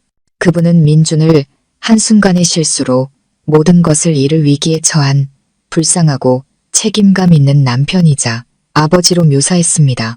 그분의 연기는 너무나 완벽해서 만약 제가 그 사진들과 녹음 파일을 가지고 있지 않았다면 저 역시 속아 넘어갔을지도 모릅니다. 하지만 지금 저는 그저 헛웃음만 나왔습니다. 저는 조용히 그분의 손에서 다리를 빼고 한 걸음 뒤로 물러섰습니다. 그리고 제 앞에서 연기하고 있는 그 여인을 똑바로 쳐다보았습니다. 어머님, 제 목소리는 차갑고 낯설었습니다. 더 이상 연기하지 않으셔도 괜찮습니다. 그런 연극은 이제 제게 통하지 않으니까요. 시어머니는 흠칫 놀라며 울음을 뚝 그쳤습니다. 그분은 저를 올려다보았습니다. 그 눈에는 더 이상 슬픔이 아닌 놀라움과 분노의 빛이 서려 있었습니다. 네가 지금 무슨 소리를 하는 게냐? 어머님 아드님께 돌아가서 전해주세요. 정말로 잘못을 뉘우치고 있다면 법원에 가서 모든 것을 솔직하게 자백하라고요. 만약 계속해서 이런 연극을 할 생각이라면 우리는 법정에서 만나게 될 겁니다. 시어머니는 벌떡 일어섰습니다. 가련한 모습은 온데간데 없었죠. 마침내 그분의 본 모습이 드러났습니다. 이 불효막심하고 독사 같은 년, 우리 민준이가 너 같은 걸 며느리로 들인 게 천추의 한이다. 돈 있고 빽 있으니 우리 집안을 짓밟아도 된다. 이거지? 어디 두고 봐. 내가 널 가만두지 않을 테니까. 그분은 제가 들어본 적도 없는 온갖 쌍욕과 저주를 퍼붓기 시작했습니다. 하지만 저는 더 이상 상처받지 않았습니다. 그저 한 편이 값싼 막장 드라마를 보는 것처럼 조용히 그분을 바라볼 뿐이었습니다. 여봐요. 저는 집사를 불렀습니다. 손님 좀 내보내세요. 경호원 2명이 즉시 다가와 시어머니를 밖으로 모셨습니다. 그분은 발버둥 치며 소리를 질렀지만 두 거구의 남자를 당해낼 수는 없었습니다. 너 후회하게 될 거야, 이 나쁜 년. 내가 절대로 가만 안 둬. 그분의 목소리는 대문 밖에서도 계속 들려왔습니다. 집안은 다시 고요해졌지만 제 마음속은 파도가 일렁였습니다. 시어머니의 연극은 실패로 끝났지만 한 가지 사실을 더 명확하게 보여주었습니다. 그들은 결코 포기하지 않을 것이라는 것을. 탐욕과 이기심은 그들의 뼛속까지 깊이 박혀 있었습니다. 그들은 목적을 달성하기 위해서라면 어떤 비열한 수단도 가리지 않을 것입니다. 그리고 저는 알았습니다. 이 감성팔이 연극 다음에는 더 악랄한 공격이 기다리고 있을 것이라는 것을. 저는 모든 것에 맞설 준비를 해야 했습니다. 이 싸움은 단순히 법적인 싸움이 아니었습니다. 심리와 명예를 건 전쟁이었습니다. 시어머니의 실패한 연극을 보고 저는 더 이상 방어적인 자세로만 있을 수 없다는 것을 깨달았습니다. 그들이 공격해오기를 기다렸다가 막아내는 방식은 저를 항상 수동적인 위치에 놓이게 할 뿐이었습니다. 이제는 제가 변신할 때 그들과 세상 앞에 완전히 다른 모습으로 나타날 때였습니다. 저는 더 이상 순종적이고 나약한 아내 서윤이 아니었습니다. 저는 남성그룹의 부회장, 권위 있고 자신감 넘치며 누구도 함부로 대할 수 없는 여성 서윤이 되어야 했습니다. 이 변신은 단지 민준과 그의 가족에게 본때를 보여주기 위함이 아니었습니다. 그것은 제 자신을 되찾기 위한 것이었고 지옥 같은 결혼 생활의 어둠 속에서 잃어버렸던 제 본 모습을 되찾기 위함이었습니다. 저는 외모부터 바꾸기 시작했습니다. 더 이상 수수하고 무채색의 실내복만 입지 않았습니다. 외할아버지께서는 서울 최고의 스타일리스트와 디자이너 팀을 집으로 부르셨습니다. 그들은 최고급 명품 브랜드의 최신 컬렉션을 잔뜩 가지고 왔습니다. 저는 하늘거리는 실크 드레스부터 정교하게 재단된 오피스 정장, 화려한 이브닝 드레스까지 하나하나 입어보았습니다. 옷을 갈아입을 때마다 마치 다른 사람이 되는 것 같았습니다. 항상 하나로 질끈 묶기만 했던 긴 머리는 전문가의 손길을 거쳐 풍성한 웨이브 스타일로 변신했고 차분하면서도 고급스러운 애쉬 브라운 컬러로 염색되었습니다. 메이크업 아티스트들은 제 얼굴을 세심하게 다듬어 주었습니다. 과하지 않으면서도 화장품을 이용해 피곤한 기색을 가리고 또렷한 이목구비를 살려 지저귀고 권위 있는 분위기를 연출했습니다. 거울 속 제 모습을 보았을 때 저는 거의 저를 알아보지 못했습니다. 거울 속 여자는 낯설었지만 동시에 매우 익숙했습니다. 그것이 바로 제가 원래 되었어야 할 모습이었습니다. 내면 깊은 곳에서부터 자신감이 솟아나기 시작했습니다. 강렬하고 눈부시게. 하지만 가장 큰 변화는 외모가 아니었습니다. 제 생각과 행동에 있었습니다. 저는 그룹의 업무에 본격적으로 뛰어들기 시작했습니다. 더 이상 회의에 그저 참석만 하지 않았습니다. 저는 주도적으로 프로젝트를 연구하고 재무 보고서를 읽었으며 각 자회사의 경영 상황을 파악했습니다. 잊어버린 줄 알았던 대학 시절의 지식이 다시 깨어났고 인생의 쓰라린 경험과 결합하여 비즈니스 세계에 대한 더 깊고 현실적인 시각을 갖게 해주었습니다. 저는 회의에서 제 의견과 제안을 내놓기 시작했습니다. 처음에는 의심의 눈초리도 있었습니다. 특히 오랫동안 외할아버지를 모셔온 나이 많은 임원들 사이에서는 더욱 그랬죠. 그들은 아마 저를 여전히 특혜를 받는 아가씨로 여겼을 겁니다. 하지만 저는 좌절하지 않았습니다. 저는 숫자와 논리적인 분석, 날카로운 논증으로 그들을 설득했습니다. 점차 그들은 저를 다른 눈으로 진정한 존경심을 담아 바라보기 시작했습니다. 외할아버지께서는 제 변화를 지켜보셨습니다. 별 말씀은 없으셨지만 그 눈에는 자부심이 가득했습니다. 할아버지는 제게 더 중요한 임무를 맡기기 시작하셨고 주요 파트너사와의 협상에 직접 참여하게 하셨습니다. 비즈니스 세계는 가장 치열한 전쟁터다. 할아버지께서 제게 말씀하셨습니다. 그 어떤 학교보다도 너를 더 단단하고 강하게 만들어줄 게다. 그리고 할아버지의 말씀은 옳았습니다. 모든 협상과 업무상의 도전은 귀중한 교훈이 되었습니다. 저는 압박감 속에서도 냉정함을 유지하는 법, 상대방의 의도를 읽는 법, 단호하고 정확한 결정을 내리는 법을 배웠습니다. 제 자신감은 더 이상 외할아버지의 배경에서 나오는 것이 아니라 제 능력과 노력에서 비롯되었습니다. 저는 더 이상 탐색하는 눈빛에 두려워하지 않았고 대중 앞에서 연설할 때 떨지 않았습니다. 저는 제 자신의 목소리를 되찾았습니다. 저의 변신은 일에만 국한되지 않았습니다. 저는 사회적 관계를 다시 쌓기 시작했습니다. 재계 인사들의 파티와 자선 행사에 참여했습니다. 저는 완전히 새로운 이미지로 등장했습니다. 젊고 아름답고 똑똑하며 카리스마 넘치는 여성 기업가로 언론은 저를 더 이상 떠들썩한 이혼 소송의 피해자가 아닌 남선 제국의 귀환한 공주, 비즈니스계에 떠오르는 새로운 별로 언급하기 시작했습니다. 저는 이 모든 제 모습이 분명 민준의 귀에도 들어갈 것이라는 것을 알았습니다. 저는 그가 보기를 원했습니다.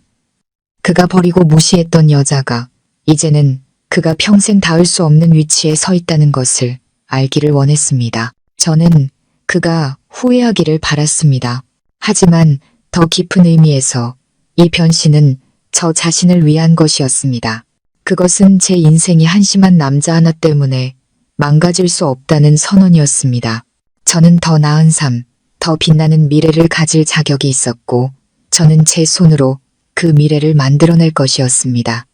배신의 불길 속에서 불타버렸던 불사조, 이제 잿더미 속에서 다시 태어날 시간, 그 어느 때보다 아름답고 강하게.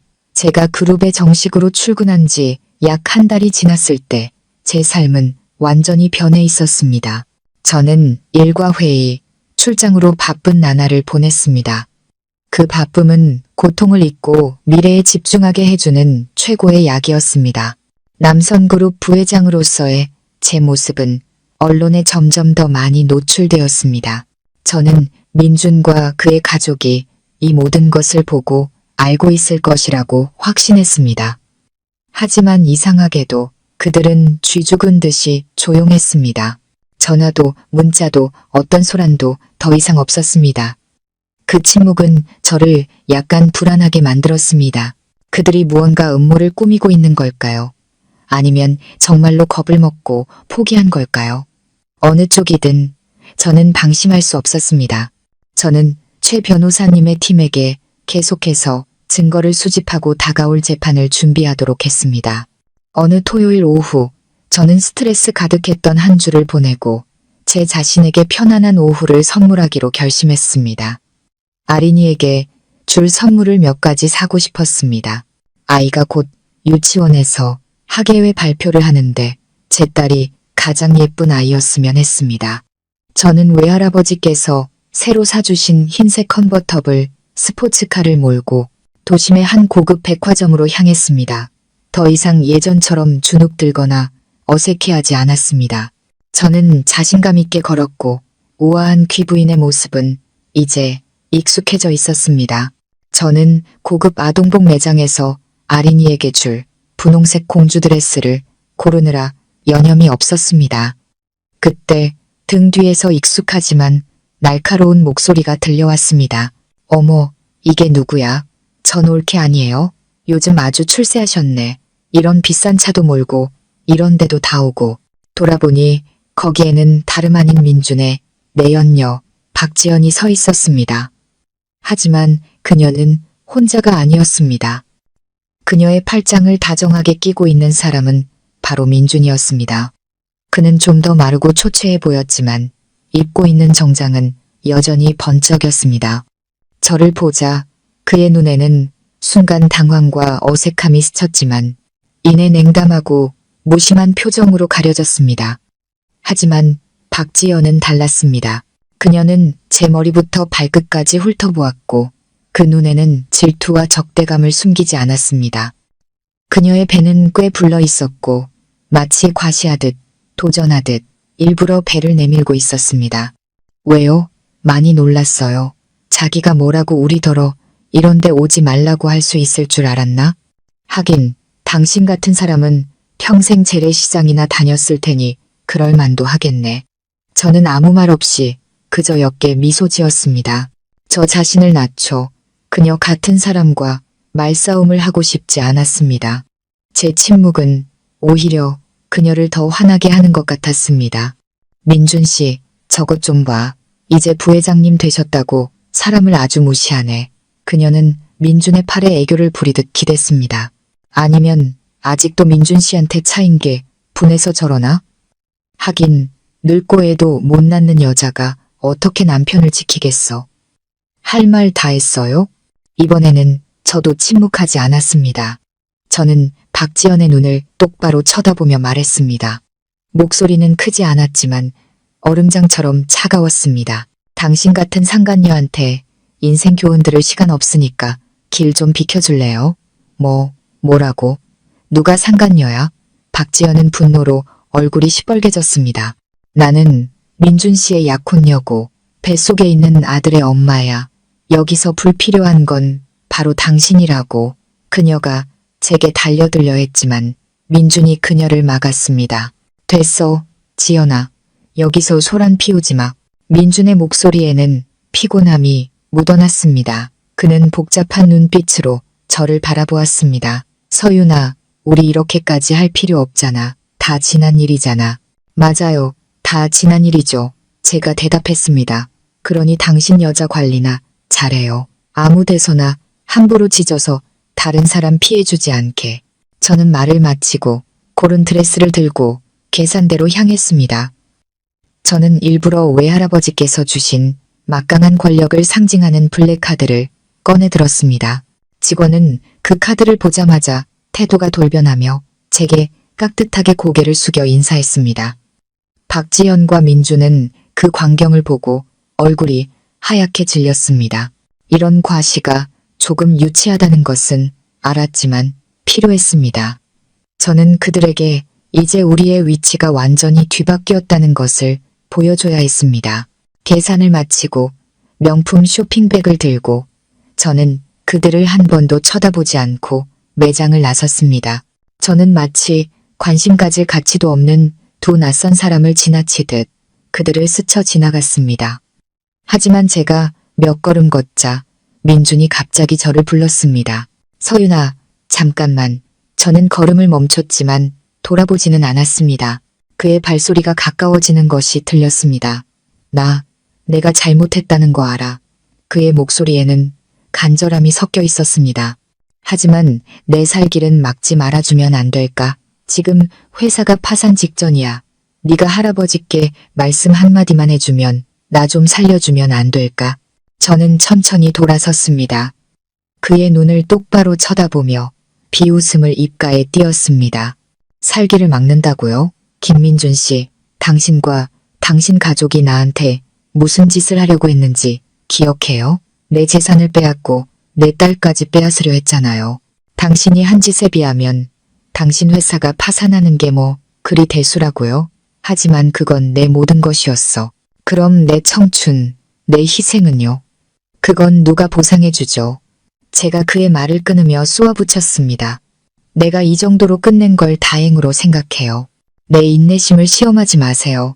그렇지 않으면 당신이 가야 할 곳은 증권거래소가 아니라 감옥이 될 테니까.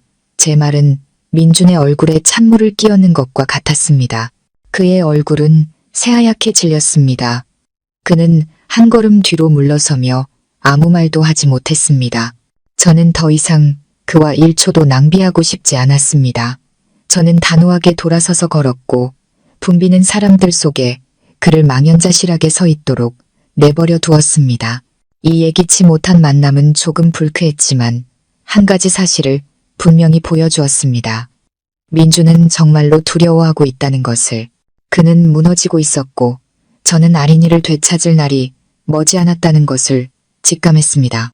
백화점에서의 만남은 민준이 정말로 위기에 처해 있다는 것을 확인시켜 주었습니다. 남선그룹으로부터 모든 계약이 끊긴 것은 골든퓨처에 치명타를 날렸습니다.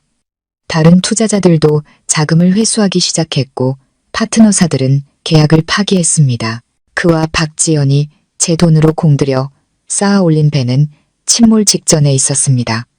하지만 궁지에 몰린 짐승이 가장 위험한 법입니다. 실패를 인정하는 대신 민주는 마지막 도박을 하기로 결심했습니다. 그는 5성급 호텔에서 성대한 파티를 열기로 했습니다. 명분은 고객 감사 파티 및 새로운 혁신기술 프로젝트에 대한 투자 유치 설명회였습니다. 실상은 회사를 구하고 순진한 투자자들을 더 끌어들이기 위한 절박한 몸부림이었습니다. 이 정보는 최 변호사님의 정보망을 통해 제게 전달되었습니다. 소식을 듣자 제 머릿속에 대담한 생각이 떠올랐습니다. 그가 연기하는 것을 그저 지켜보기만 할 게 아니라 그의 무대를 최후의 심판대로 만들어버리는 건 어떨까? 저는 즉시 외할아버지 최 변호사님과 상의했습니다. 이건 절호의 기회입니다. 최 변호사님의 눈이 빛났습니다. 투자자, 파트너사, 그리고 언론까지 모두 모인 파티입니다. 만약 우리가 바로 그 자리에서 그의 실체를 폭로한다면 그 효과는 딱딱한 법정에서의 재판보다 수천 배는 더 클 겁니다. 그는 사회적으로 완전히 매장될 것이고 변명할 여지도 없을 겁니다. 외할아버지께서도 동의하셨지만 약간의 걱정을 내비치셨습니다. 계획이 너무 위험하지는 않겠느냐? 만약 그놈이 궁지에 몰려 너에게 해코지라도 하면 어쩌지? 걱정 마세요, 할아버지. 제가 자신감 있게 말했습니다. 혼자 가지 않을 거예요. 모든 것을 철저하게 준비할 겁니다. 이것이 모든 것의 마지막 막이 될 거예요. 계획은 아주 치밀하게 세워졌습니다. 첫 번째 단계로 저는 제3자를 통해 싱가포르에서 온 벤처 캐피털 펀드인 척하며 민준의 혁신적인 프로젝트에 특별한 관심을 표명했습니다. 저는 사람을 시켜 500억 원이라는 거액의 투자를 약속하게 했습니다. 지금의 민준에게 그 금액은 하늘에서 내려온 동아줄과도 같았을 겁니다. 그는 한치의 의심도 없이 즉시 미끼를 물었습니다. 그는 기뻐하며 프로젝트에 대한 모든 상세 정보와 회사 소개서를 투자펀드 측에 보냈습니다. 그가 보낸 모든 자료가 남선그룹의 전문가 팀에 의해 낱낱이 분석되고 그의 사기 행각에 대한 추가 증거로 활용되고 있다는 사실은 꿈에도 몰랐을 겁니다. 두 번째 단계로 저는 투자펀드의 대표가 파티에 참석하여 공식적으로 투자 계약을 체결할 것이라고 통보했습니다. 이 소식에 민준은 더욱 흥분하고 신뢰하게 되었습니다. 그는 남은 돈을 전부 쏟아부어 거물 투자자에게 좋은 인상을 주기 위한 성대한 파티를 준비했습니다. 그는 자신에게 등을 돌렸던 옛 파트너사들까지 모두 초대하여 체면을 회복하고자 했습니다. 그는 또 여러 주요 언론사의 기자들을 초대하여 이 이벤트를 극적인 재기의 발판으로 삼으려 했습니다. 그는 그 모든 손님들이 자신의 몰락을 지켜볼 관객이 될 것이라는 사실을 전혀 알지 못했습니다. 파티가 열리는 밤 5성급 호텔은 화려한 불빛으로 빛났습니다. 연회장 안은 매우 활기찼습니다. 민준과 박지현은 입구에서 손님을 맞으며 자신감 넘치는 미소를 짓고 있었습니다. 그들은 마치 성공의 정점에 서 있는 권력 있는 커플처럼 보였습니다. 박지현은 몸에 꼭 끼는 이브닝 드레스를 입고 제법 커진 배를 일부러 과시했습니다. 그녀는 곳곳을 돌아다니며 손님들과 웃고 이야기하며 진정한 안주인처럼 행동했습니다. 파티가 어느 정도 무르익었을 때 연회장의 큰 문이 갑자기 열렸습니다. 제가 안으로 들어섰습니다. 저의 등장은 순간적으로 연회장을 침묵에 빠뜨렸습니다. 모든 시선이 제게 쏠렸습니다. 저는 심플하지만 매우 세련된 디자인의 검은색 이브닝 드레스를 입고 있었습니다. 몸에 꼭 맞는 드레스에 머리는 높게 올려 묶어 가느다란 목선과 반짝이는 다이아몬드 주얼리를 드러냈습니다. 저는 붉은 입술과 날카로운 눈빛을 강조한 강렬한 메이크업을 했습니다. 제 옆에는 외할아버지가 계셨고 뒤에는 최 변호사님과 2명의 경호원이 따랐습니다. 남선그룹 회장의 등장은 사람들을 더욱 놀라게 했고 웅성거리는 소리가 커졌습니다. 민준과 박지연은 저희를 보고 얼굴에서 미소가 굳어버렸습니다. 민준의 얼굴은 핏기가 가셨고 그는 황급히 다가와 더듬거리며 말했습니다. 회장님, 서윤 씨, 두 분이 어떻게 여기에? 저는 미소를 지었습니다. 그를 등골이 서늘하게 만들 미소라는 것을 알고 있었습니다. 여기에 있으면 안 되나요? 오늘 골든 퓨처에서 중요한 행사가 있다고 들었어요. 싱가포르에서 온 큰 투자자도 온다고 하고요. 사업하는 사람으로서 이런 좋은 배움의 기회를 놓칠 수는 없죠. 하지만 저희는 초대장을 보내지 않았는데요. 어머, 그래요? 저는 손에 들고 있던 금박 초대장을 들어보였습니다. 그럼 이건 뭐죠? 당신네 직원이 실수했나 보네요. 민주는 할 말을 잃었습니다. 그는 제가 일부러 시비를 걸고 있다는 것을 알았지만 많은 사람들 앞에서, 특히 외할아버지 앞에서 아무것도 할 수 없었습니다. 그는 억지 미소를 지으며 미리 준비된 VIP 테이블로 저희를 안내할 수밖에 없었습니다. 파티는 계속되었지만 분위기는 완전히 바뀌었습니다. 모든 관심은 더 이상 주인공인 민준이 아닌 저희 테이블로 쏠렸습니다. 사람들은 제 등장에 대해 온갖 추측을 하며 수군거리기 시작했습니다. 재결합일까? 아니면 공개적인 경고일까? 덫은 놓였고 무대는 준비되었습니다. 저는 태연하게 자리에 앉아 와인을 한 모금 마시며 불안과 혼란으로 가득 찬 민준의 얼굴을 훑어보았습니다. 최고의 연극, 가장 극적인 마지막 막이 곧 시작될 것이었습니다. 파티가 가장 중요한 순서에 이르렀을 때 민준이 무대 위로 올라갔습니다. 그는 자신감을 되찾으려 했으며 마이크를 잡고 연설을 시작했습니다. 그는 골든퓨처의 비전과 사명, 그리고 세상을 바꿀 수 있는 혁신적인 기술 프로젝트에 대해 이야기했습니다.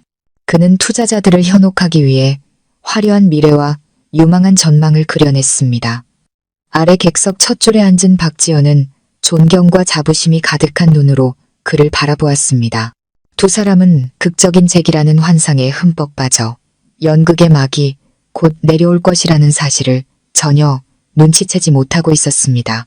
그리고 오늘 민준이 흥분된 목소리로 말했습니다. 저희는 싱가포르에서 오신 거물 투자자를 모시게 된 것을 매우 영광으로 생각합니다.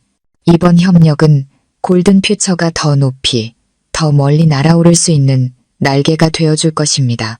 그가 한창 열변을 토하고 있을 때 갑자기 그의 등 뒤에서 회사 로고를 비추던 거대한 LED 화면이 꺼졌습니다.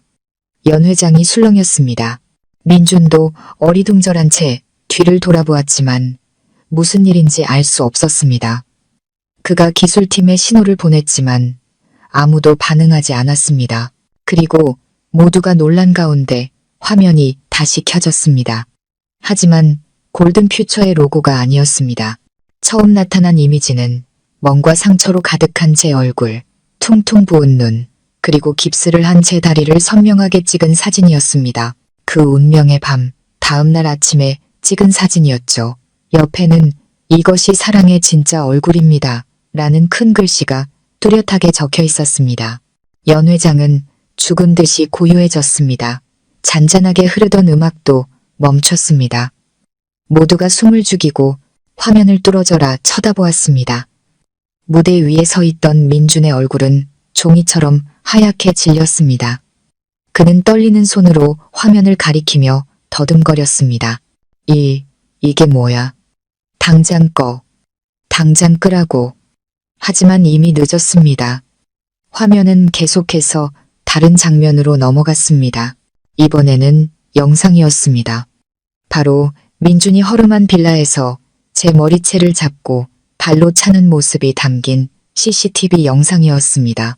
화질이 아주 좋지는 않았지만 그의 잔인하고 폭력적인 행위는 부인할 수 없을 만큼 명확하게 드러났습니다. 연 회장의 웅성거림은 경악과 분노의 외침으로 변했습니다. 세상에 어떻게 저렇게 폭력적일 수가 있지? 멀쩡하게 생겨서는 저런 인간이었어? 아래에 앉아있던 박지연도 얼어붙었습니다. 그녀는 화면과 민준을 번갈아 보며 공황에 빠진 표정을 지었습니다. 연극은 아직 끝나지 않았습니다. 화면은 계속해서 민준과 박지현이 다정하게 함께 있는 사진들, 그들의 숨겨둔 아들과 함께한 행복한 가족 사진, 그리고 제 돈 5억 원이 어떻게 그들의 회사로 흘러 들어갔는지를 증명하는 빽빽한 은행 거래 내역서를 보여주었습니다. 그리고 마지막 결정타, 녹음된 음성 파일이 재생되었습니다. 그 소리는 연 회장 전체에 울려 퍼졌습니다. 바로 사기 계획을 논의하고 저를 젖소로 만들자고 이야기하는 민준과 박지연의 대화 내용이었습니다. 그 여자, 순진하고 사람 잘 믿어서 구슬리기 쉬워. 돈 달라고 하면 바로 갖다 바치거든. 민준의 목소리는 자신감과 경멸로 가득 차 울려 퍼졌습니다. 녹음이 끝나자 연 회장은 폭발하는 듯 했습니다. 침묵은 맹렬한 분노의 파도로 바뀌었습니다. 욕설과 경멸의 눈초리가 민준과 박지현에게로 향했습니다. 사기꾼, 이 인간 말종, 남의 돈 돌려내. 조금 전까지만 해도 민준의 연설을 듣고 있던 투자자들과 파트너사들은 이제 그를 괴물 보듯 쳐다보았습니다. 몇몇은 자리에서 일어나 나가버렸고 다른 사람들은 휴대폰을 꺼내 촬영하기 시작했습니다. 민준은 무대 위에서 벼락을 맞은 듯 서 있었습니다. 온몸이 부들부들 떨렸습니다. 모든 것이 무너졌습니다. 단 몇 분 만에 그는 증오와 절망이 가득한 눈으로 저를 내려다보았습니다. 그는 이 모든 것이 제 계획이라는 것을 알았습니다. 바로 그때 제가 침착하게 일어나 무대 위로 올라갔습니다. 저는 마찬가지로 멍하니 서 있던 주최 측 직원의 손에서 다른 마이크를 받아들었습니다. 저는 민준을 똑바로 쳐다보며 차갑지만 모든 사람이 들을 수 있을 만큼 또렷하게 말했습니다. 김민준 씨, 당신의 연극은 훌륭했어요. 하지만 이제 막을 내릴 시간이네요. 저는 객석을 향해 돌아섰습니다. 제 목소리는 더욱 힘이 실렸습니다. 신사숙녀 여러분, 저는 여기 서 있는 이 남자의 아내 서윤입니다. 여러분께서 방금 보신 것은 진실의 아주 작은 일부에 불과합니다. 제가 오늘 이 자리에 선 것은 제 고통을 하소연하기 위함이 아니라 성공한 사업가라는 가면을 쓴 전문 사기꾼이자 폭력배의 진짜 얼굴을 폭로하기 위함입니다. 저는 서류 뭉치를 높이 들어 올렸습니다. 제 손에는 골든 퓨처의 사기 및 재산 횡령, 상거래 사기, 탈세 혐의에 대한 모든 증거가 있습니다. 그가 방금 말한 그 혁신적인 프로젝트는 여러분의 돈을 빼앗기 위한 허황된 그림에 불과합니다. 너, 닥쳐. 민주는 상처 입은 짐승처럼 울부짖었습니다. 그가 제게 달려들려 했지만 제 경호원 2명에게 저지당했습니다. 그는 절망적으로 발버둥치며 욕설을 퍼부을 뿐이었습니다. 아래에 있던 박지연은 상황을 돌이킬 수 없다는 것을 깨닫고 몰래 파티장을 빠져나가려 했습니다. 자신의 연인을 무대 위에 무참히 버려둔 채 고객 감사와 투자 유치를 위한 파티는 민준이 상상조차 할 수 없었던 가장 치욕적인 공개재판, 심판의 장으로 변해버렸습니다. 연회장의 혼란스러운 분위기 속에서 민준이 경호원들에게 제압당한 채 여전히 울부짖고 있을 때 갑자기 경찰 제복을 입은 한 무리의 사람들이 입구에 나타났습니다. 그들의 등장은 모든 사람들을 침묵하게 만들었습니다. 앞장선 사람은 계급이 높은 근엄한 얼굴의 경찰 간부였습니다. 그는 2명의 경찰관을 대동하고 무대를 향해 빠르게 걸어왔습니다. 사람들은 자동적으로 길을 터주었습니다. 그 경찰관은 민준 앞에 멈춰서서 붉은 직인이 찍힌 서류를 내밀었습니다. 김민준 씨, 당신을 사기 및 횡령, 특수상해, 상거래법 위반 등의 혐의로 긴급 체포합니다. 서로 가서 조사를 받아야겠습니다. 경찰관의 한마디는 민준의 남은 희망을 산산조각 내는 마지막 망치질과도 같았습니다. 그는 발버둥을 멈췄습니다. 온몸에 힘이 빠지고 텅 빈 눈으로 허공을 응시했습니다. 그는 모든 것이 정말로 끝났다는 것을 알았습니다. 2명의 경찰관이 다가와 그의 손에 수갑을 채웠습니다. 차가운 쇠고랑이 철컥하고 채워지는 소리는 마치 한 죄인의 종말을 알리는 종소리처럼 고요한 공간에 울려 퍼졌습니다. 아니야, 내가 아니야.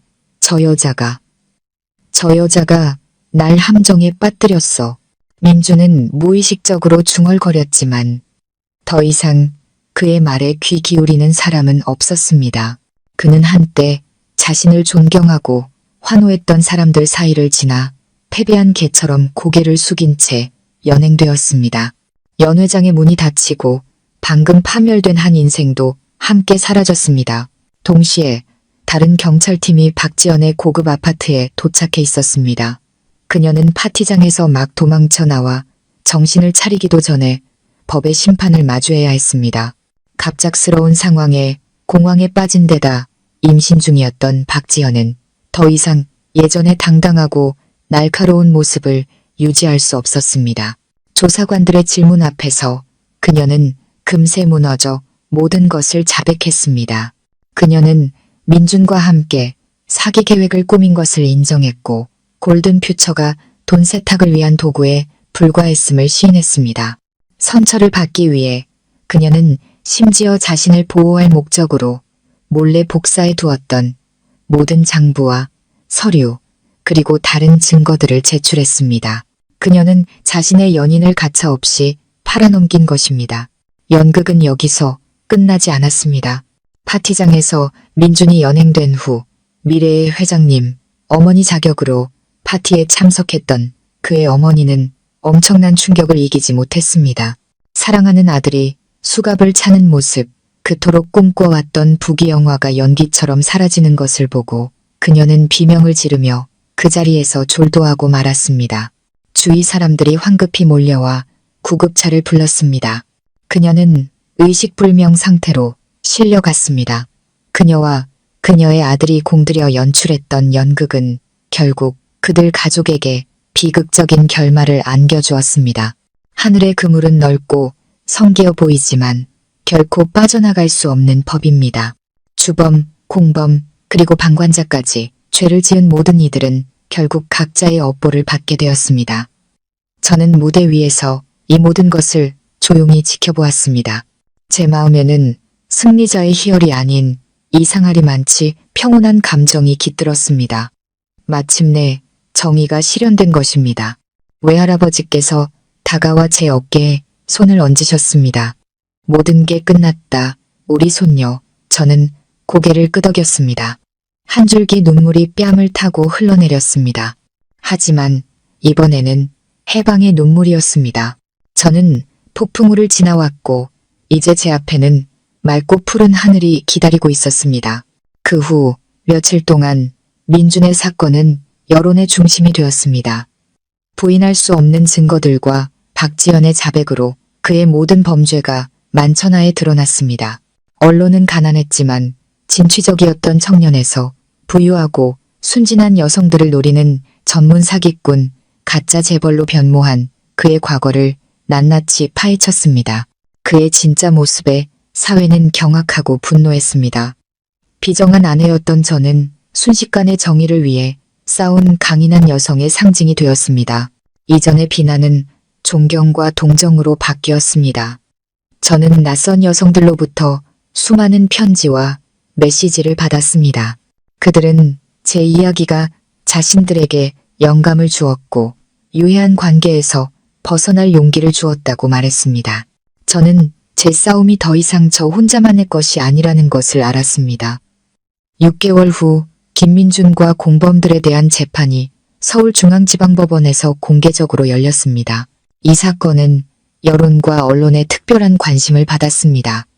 이른 아침부터 법원 앞은 기자들과 구경꾼들로 가득 찼습니다. 저는 피해자이자 가장 중요한 증인으로 법정에 출석했습니다.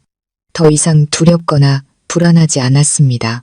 저는 과거와 마주하고 정의가 실현되는 것을 목격하기 위해 이곳에 왔습니다.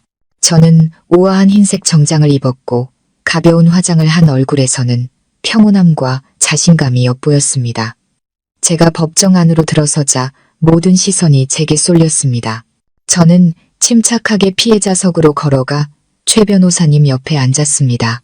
저편 피고인석에는 민준, 박지현, 그리고 민준의 어머니까지 앉아 있었습니다. 그들은 참으로 비참해 보였습니다. 민준은 바싹 마르고 머리는 희끗희끗해졌으며 눈은 푹 꺼져 있었습니다. 그는 감히 고개를 들지 못했습니다. 박지연은 배가 많이 불러 있었고 계속해서 흐느끼고 있었습니다. 시어머니는 뇌졸중 후유증으로 휠체어에 앉아 있었고 입은 비뚤어져 말도 어눌했습니다. 오직 저를 향한 눈빛만이 증오로 번뜩이고 있었습니다. 재판이 시작되었습니다. 검사는 공소장을 낭독하며 가정폭력, 사기 및 재산횡령, 명예훼손, 음모 등 그들의 모든 범죄를 낱낱이 밝혔습니다. 각 죄명과 함께 저희가 제공한 영상, 녹음 파일, 은행 거래 내역, 증인 진술 등 강력한 증거들이 제시되었습니다. 증인 신문 순서가 되어 증언대에 섰을 때 저는 한치의 망설임도 없이 제 이야기를 명확하게 진술했습니다. 저는 희생의 세월, 폭행, 배신, 그리고 그들의 잔인한 음모에 대해 이야기했습니다. 저는 울지 않았습니다. 제 목소리는 이상하리만치 차분했습니다. 더 이상 고통을 호소하는 피해자가 아니었기 때문입니다. 저는 정의를 요구하는 생존자였습니다. 제 진술이 끝나자 법정은 깊은 침묵에 빠졌습니다. 저는 재판장, 배심원, 그리고 방청객들의 눈에서 동정과 분노를 읽을 수 있었습니다. 민준의 차례가 되자 그는 고개를 숙인 채 작은 목소리로 모든 죄를 인정했습니다. 그는 더 이상 부인할 것이 없었습니다. 그는 단지 다시 시작할 기회를 달라며 곧 태어날 아들에게 죄값을 치를 수 있도록 선처를 호소할 뿐이었습니다. 박지연은 울면서 모든 죄를 민준에게 떠넘겼고 자신은 그의 꾀임에 넘어갔을 뿐이라고 주장했습니다. 그녀는 임신 중인 것을 고려하여 형량을 줄여달라고 애원했습니다. 하지만 하늘의 그물은 이미 쳐졌고 아무도 죄에서 벗어날 수 없었습니다. 며칠간의 재판 끝에 마침내 판결의 시간이 왔습니다. 근엄한 얼굴에 연로한 재판장이 최종 판결문을 낭독하기 시작했습니다. 본 재판부는 모든 사건 기록, 증거, 그리고 법정 진술을 검토한 결과 다음과 같이 선고한다. 피고인 김민준, 특수상해, 특정경제범죄 가중처벌법상 사기, 명예훼손 등의 혐의로 징역 20년을 선고한다. 20년, 인생의 거의 절반에 가까운 시간, 그것이 민준이 치러야 할 대가였습니다. 그는 판결을 듣자마자 주저앉아 두 손으로 얼굴을 감싸쥔 채 어깨를 부들부들 떨었습니다. 피고인 박지연, 사기 공범 혐의로 자백 및 임신 중인 점을 감안하여 징역 7년을 선고한다. 7년, 아이는 감옥에서 태어나고 자라야 할 것입니다. 그것이 다른 사람의 행복을 무참히 파괴한 여자의 업보였습니다. 피고인 김씨, 명예훼손 및 범인은닉 혐의로 건강 상태를 고려하여 징역 3년의 집행유예를 선고한다. 재판장에 법봉이 단호하고 힘차게 내려쳐지며 모든 사건에 종지부를 찍었습니다. 정의는 실현되었습니다. 저는 안도의 한숨을 내쉬었습니다. 아래 방청석에 앉아 계신 외할아버지를 보았습니다. 할아버지께서는 제게 조용히 고개를 끄덕여 주셨고 그 눈에는 기쁨이 어렸습니다. 제가 법원을 나설 때 수많은 카메라 플래시가 다시 저를 향했습니다. 하지만 이번에는 호기심 어린 질문이 아닌 축하의 말이 들려왔습니다. 저는 인터뷰에 응하지 않았습니다. 그저 조용히 차에 올라 제 과거를 심판했던 그곳을 떠났습니다. 싸움은 끝났고 저는 승리자였습니다. 재판은 끝났지만 그 여파는 오래 지속되었습니다. 민준의 가족의 삶은 완전히 파괴되었습니다. 하지만 저와 아린이에게는 그것이 새로운 여정의 시작이었습니다. 상처를 치유하고 삶을 재건하는 여정. 법적으로는 승리했지만 저와 특히 아린이가 겪어야 했던 심리적 상처는 결코 작지 않았습니다. 폭력적인 장면을 목격하고 갑작스러운 이별을 겪은 아이는 말이 없어지고 겁이 많아졌습니다. 아이는 밤에 자주 깜짝 놀라 깨어 울부짖으며 제 이름을 불렀습니다.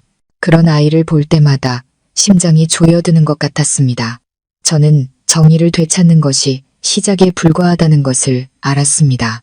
이제 더 중요한 것은 제 딸이 본래의 미소와 순수함을 되찾도록 돕는 것이었습니다. 저는 그룹의 모든 업무를 잠시 내려놓기로 결심했습니다. 제 모든 시간을 아린이를 위해 쓰고 싶었습니다. 저는 아이를 데리고 서울에서 가장 실력 있는 아동 심리 상담사를 찾아갔습니다. 의사 선생님의 지도 아래 저는 인내심을 갖고 아이의 말을 들어주는 법, 사랑과 안정감으로 아이의 두려움을 달래주는 법을 배웠습니다. 우리 모녀만의 치유 여정이 시작되었습니다. 저는 아이를 데리고 푸른 바다와 하얀 모래사장이 있는 곳으로 웅장한 산으로 여행을 떠났습니다. 우리는 함께 모래성을 쌓고 연을 날리고 석양을 바라보았습니다. 저는 아이에게 세상에는 아이가 겪었던 어두운 구석뿐만 아니라 아름다운 것들이 훨씬 더 많다는 것을 보여주고 싶었습니다. 우리는 함께 미술 수업에 참여하며 그림을 그리고 피아노를 치고 도자기를 빚었습니다. 저는 아이가 색깔과 음표를 통해 자신의 감정을 자유롭게 표현하기를 바랐습니다. 점차 아린이가 변하기 시작하는 것이 보였습니다. 아이는 더 많이 웃고 더 많이 이야기했습니다. 악몽도 줄어들었습니다. 아이는 다시 예전처럼 활발하고 사랑스러운 아이로 돌아왔습니다. 아이를 치유하는 과정에서 저 자신도 치유되고 있었습니다.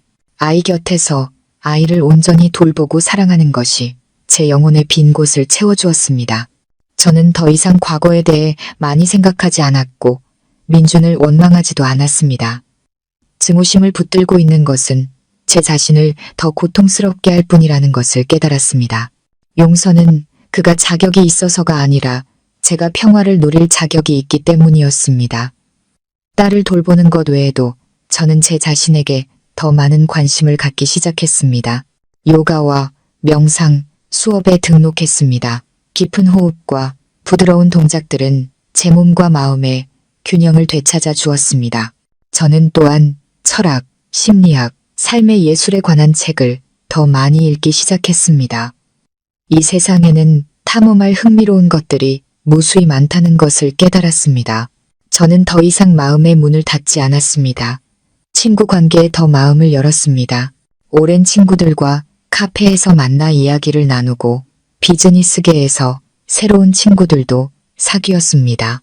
그들은 강하고 독립적인 여성들이었습니다. 그들은 제게 행복에 대한 다른 모델을 보여주었습니다. 행복은 반드시 남자에게서 오는 것이 아니었습니다. 그것은 커리어, 열정, 그리고 자기 자신의 주체성에서 올 수 있었습니다. 어느 날 외할아버지께서 저를 서재로 부르셨습니다. 할아버지께서는 제게 서류철 하나를 건네주셨습니다. 서윤아, 이건 그룹에서 후원하는 자선 프로젝트 몇 개의 서류다. 한번 훑어보고 네가 가장 마음이 가는 프로젝트를 하나 골라 직접 관리해보거라. 이제 네가 사회를 위해 무언가 할 때가 된 것 같구나. 저는 서류를 한 장 한 장 넘겨보았습니다. 산간지역 아이들을 위한 학교 짓기 프로젝트도 있었고 빈곤층을 위한 사랑의 집 짓기 프로젝트도 있었습니다. 그러다 제 시선은 평온의 집이라는 이름의 프로젝트에 멈췄습니다. 가정폭력 피해 여성과 아동을 지원하는 센터였습니다. 심장이 울렸습니다. 바로 이것이었습니다. 이것이 제가 하고 싶은 일이었습니다. 저는 제 이야기, 제 경험을 통해 비슷한 처지에 있는 여성들을 돕고 싶었습니다. 저는 그들에게 혼자가 아니라고 비온 뒤의 땅은 반드시 굳는다고 말해주고 싶었습니다. 치유의 여정은 단순히 고통을 달래는 것이 아니라 그 고통을 힘으로 의미 있는 원동력으로 바꾸는 것이었습니다. 그리고 저는 제 길을 찾았습니다. 3년. 아주 긴 시간은 아니지만 가장 깊었던 상처의 통증이 멎고 마음의 폭풍우가 잔잔한 호수로 가라앉기에는 충분한 시간이었습니다. 사람들은 흔히 시간이 모든 상처를 치유하는 약이라고 말합니다. 하지만 저는 시간이 스스로는 아무것도 하지 못한다는 것을 깨달았습니다. 시간은 그저 공간일 뿐, 그 공간을 치유로 채울지 아니면 썩게 내버려 둘지는 바로 우리 자신, 우리의 의지와 노력에 달려 있었습니다. 저는 그 공간을 희망으로 채우기로 선택했습니다. 저와 아린이의 삶은 이제 완전히 새로운 페이지로 넘어갔습니다. 그 페이지의 모든 글자는 평온과 웃음이라는 잉크로 쓰여 있었습니다. 한때 가장 끔찍한 광경을 목격해야 했던 제 작은 천사, 제 딸은 이제 똑똑하고 자신감 넘치는 초등학교 2학년 학생이 되었습니다.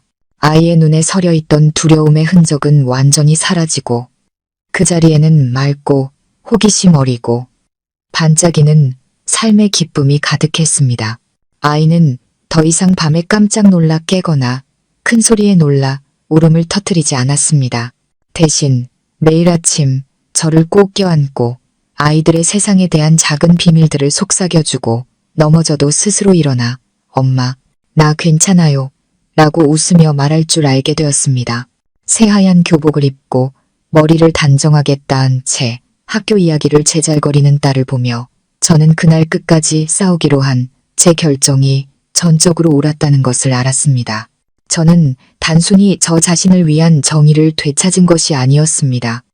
제 딸의 순수한 어린 시절 전체를 되찾아준 것이었습니다. 제가 가장 많은 애정을 쏟았던 프로젝트. 평온의 집도 꽃을 피우고 열매를 맺었습니다.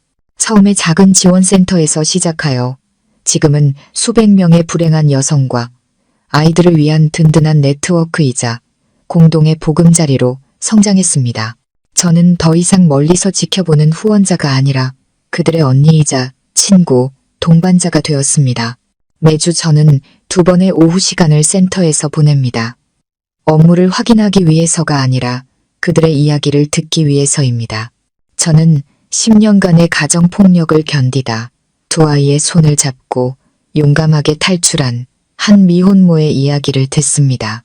그녀는 TV에서 본 제 이야기가 자신에게 벗어날 힘을 주었다고 눈물을 글썽이며 말했습니다. 그때 생각했어요. 서윤 씨도 해냈는데 왜 나는 못할까?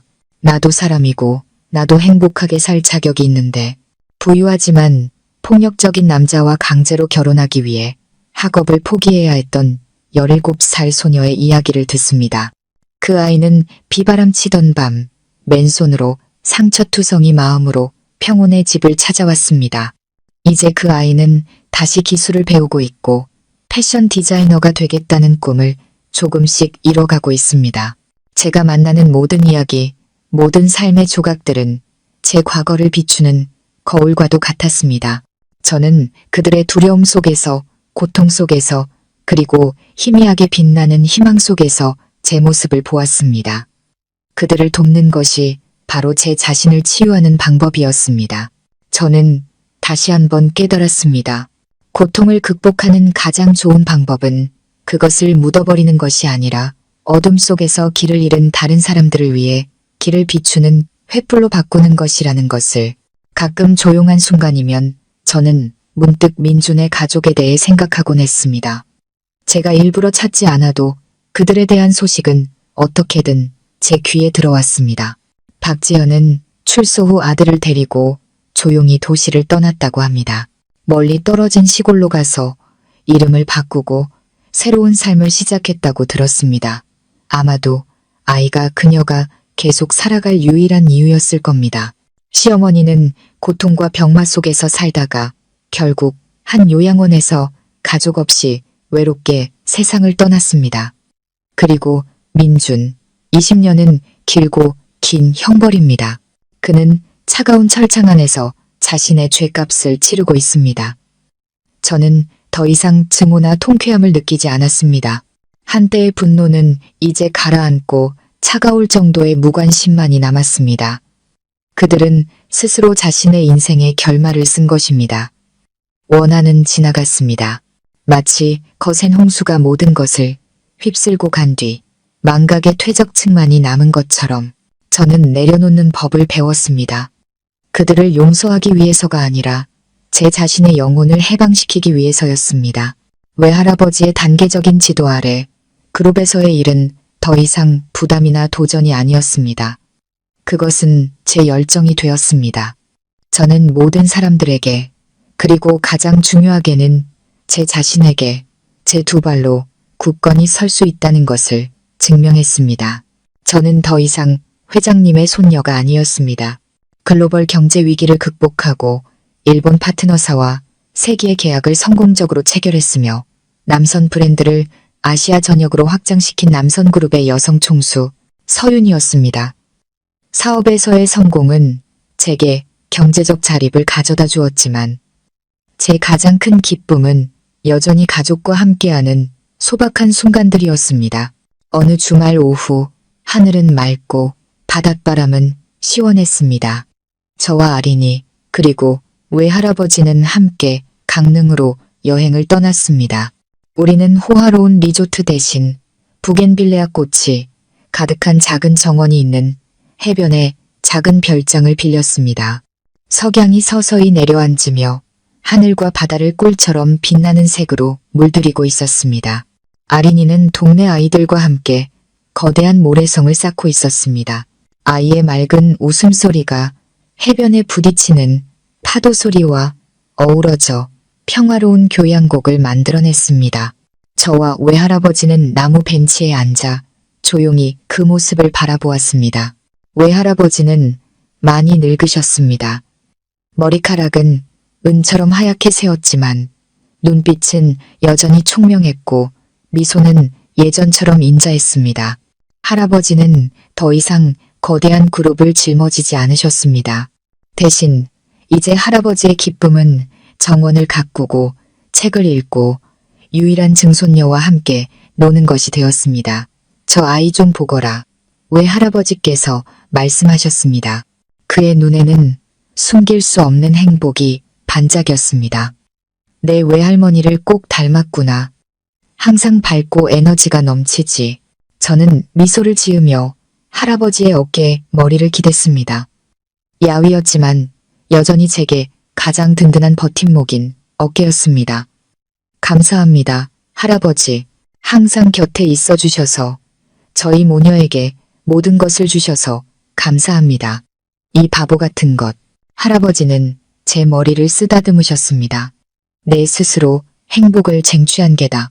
넌 내가 아는 그 누구보다도 강하고 꿋꿋한 아이야. 우리는 거기에 앉아 있었습니다. 세 세대, 혈연보다 더 강한 사랑과 희생의 끈으로 묶인 한 가족. 바로 그때 등 뒤에서 낮고 따뜻한 목소리가 들려왔습니다.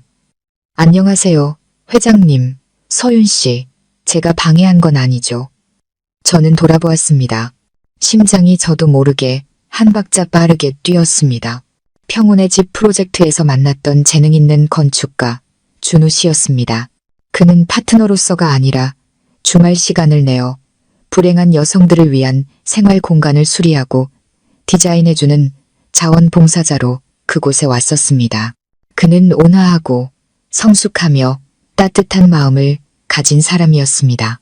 그는 제 과거를 알았지만 단 한 번도 저를 동정이나 호기심의 눈으로 보지 않았습니다. 그는 그저 존중과 존경의 눈으로 저를 바라보았을 뿐입니다. 준우 씨, 저는 자연스러운 미소를 지었습니다. 산책 나오셨어요? 저희 가족과 함께 하시겠어요? 외할아버지는 저와 준우 씨를 번갈아 보시더니 의미심장한 미소를 지으셨습니다. 그는 지팡이를 짚고 일어섰습니다. 나는 우리 아린이가 성을 어떻게 짓고 있는지 구경이나 가야겠다. 두 사람은 편하게 이야기 나누거라. 할아버지는 해변을 향해 걸어가시며 저희에게 둘만의 공간을 남겨주셨습니다. 준우 씨가 제 옆에 앉았습니다. 우리는 별말 없이 함께 조용히 석양을 바라보았습니다. 이 침묵은 전혀 어색하지 않았습니다. 평화롭고 깊은 이해심으로 가득했습니다. 오늘 서윤 씨는 참 달라 보이네요. 준우 씨가 문득 입을 열었습니다. 회의실에서의 강인한 부회장님도 아니고 평온의 집에서의 헌신적인 서윤 씨도 아니에요. 그럼 제가 어떻게 보이나요? 제가 조금 궁금해져서 물었습니다.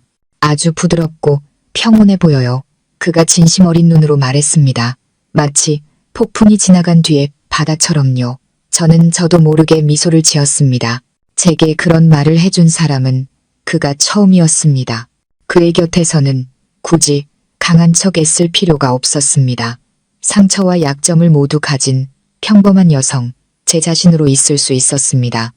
우리의 시선이 마주쳤고 저는 새롭고 진실하며 부드러운 사랑이 제 마음의 문을 두드리기 시작했다는 것을 알았습니다. 저는 더 이상 사랑이 두렵지 않았습니다. 사랑 자체가 우리를 고통스럽게 하는 것이 아니라 잘못된 사람을 사랑하는 것이 고통스럽다는 것을 깨달았기 때문입니다. 결국 저는 사랑받을 자격이 있었고 행복할 자격이 있었습니다. 저는 수평선 너머 해가 막 사라진 곳을 바라보았습니다. 하지만 마지막 남은 빗줄기가 여전히 하늘을 비추며 눈부시고 희망차게 빛나고 있었습니다. 저는 알았습니다. 내일은 더 찬란한 새 아침이 밝아올 것이라는 것을. 미래가 무엇을 가져다 줄지는 모릅니다. 온전한 사랑일지 아니면 새로운 도전일지. 하지만 아주 오랜만에 처음으로 저는 더 이상 두렵지 않았습니다. 저는 그저 두 팔을 벌려 모든 것을 환영할 준비가 되어 있다는 것만을 알 뿐이었습니다. 폭풍우는 뒤에 남았고 제 앞에는 온통 푸른 하늘이 펼쳐져 있었으니까요. 시청자 여러분, 주인공 서윤 씨와 함께 폭풍우 같은 여정을 함께한 지금 아마 우리 각자의 마음속에도 매우 복잡한 감정들이 남아있을 것입니다. 우리는 민준의 잔인함에 분노했고 절망 속에 무너지는 서윤 씨를 보며 가슴 아파했으며 마침내 그녀가 잿더미 속에서 다시 태어났을 때 함께 기뻐했습니다. 이 이야기는 비록 상상 속의 이야기지만 우리 삶에 매우 깊고 현실적인 교훈을 던져줍니다. 불확실한 인생의 여정에서 우리 자신에게 이정표가 되고 힘이 되어줄 수 있는 교훈들 말입니다. 우리가 얻을 수 있는 첫 번째이자 아마도 가장 깊은 교훈은 바로 어둠 속에서 결코 침묵하며 인내하지 말라는 것입니다. 인내는 결코 평화를 가져다 주지 않습니다. 그것은 단지 악이 더욱 커지도록 키울 뿐입니다. 서윤 씨는 오랫동안 폭행을 참아왔다는 점에서 실수를 했습니다. 그녀는 자신의 침묵이 가족과 딸에게 평화를 가져다 줄 것이라고 희망했습니다. 하지만 현실은 그 반대임을 증명했습니다. 폭력은 한번 시작되면 결코 스스로 멈추지 않습니다. 점점 더 잔인하게 확대될 뿐입니다. 아린이의 떨리는 목소리. 할아버지, 엄마가 곧 죽을 것 같아요. 이 한마디는 가장 값비싼 경종이었습니다. 그것은 우리에게 때로는 구원이 인내에서 오는 것이 아니라 아주 작은 용기 있는 행동에서 비롯된다는 것을 보여줍니다. 구조 요청의 힘을 결코 과소평가하지 마십시오. 우리 아이들에게 그리고 우리 자신에게 부당함과 폭력에 맞설 때 도움을 청하는 것은 나약함이 아니라 가장 강력한 생존 본능이라는 것을 가르쳐야 합니다. 두 번째 교훈은 바로 변화의 힘과 자기 자신의 가치에 관한 것입니다. 서윤 씨의 인생은 그녀가 변화하기로 결심했을 때 비로소 진정으로 바뀌었습니다. 그 변화는 단지 명품 옷이나 부회장이라는 직위에서 비롯된 것이 아니었습니다. 그것은 그녀의 내면 깊은 곳에서, 즉 자신이 존중받을 자격이 있고 행복할 자격이 있다는 인식에서 시작되었습니다. 자신의 가치를 알게 되면 온 세상이 당신을 다른 눈으로 보게 될 것입니다. 이 이야기는 돈과 권력이 유용한 도구임을 보여주지만 그것들이 현명한 두뇌와 굳건한 마음에 의해 통제되지 않으면 무의미해진다는 것을 보여줍니다. 서윤 씨는 돈을 맹목적인 복수에 사용하지 않았습니다. 그녀는 그것을 지식을 쌓고 법적 지원을 찾고 피해자에서 자신의 싸움을 주도하는 주체로 변모하는 데 사용했습니다. 그것이야말로 진정한 부유함입니다.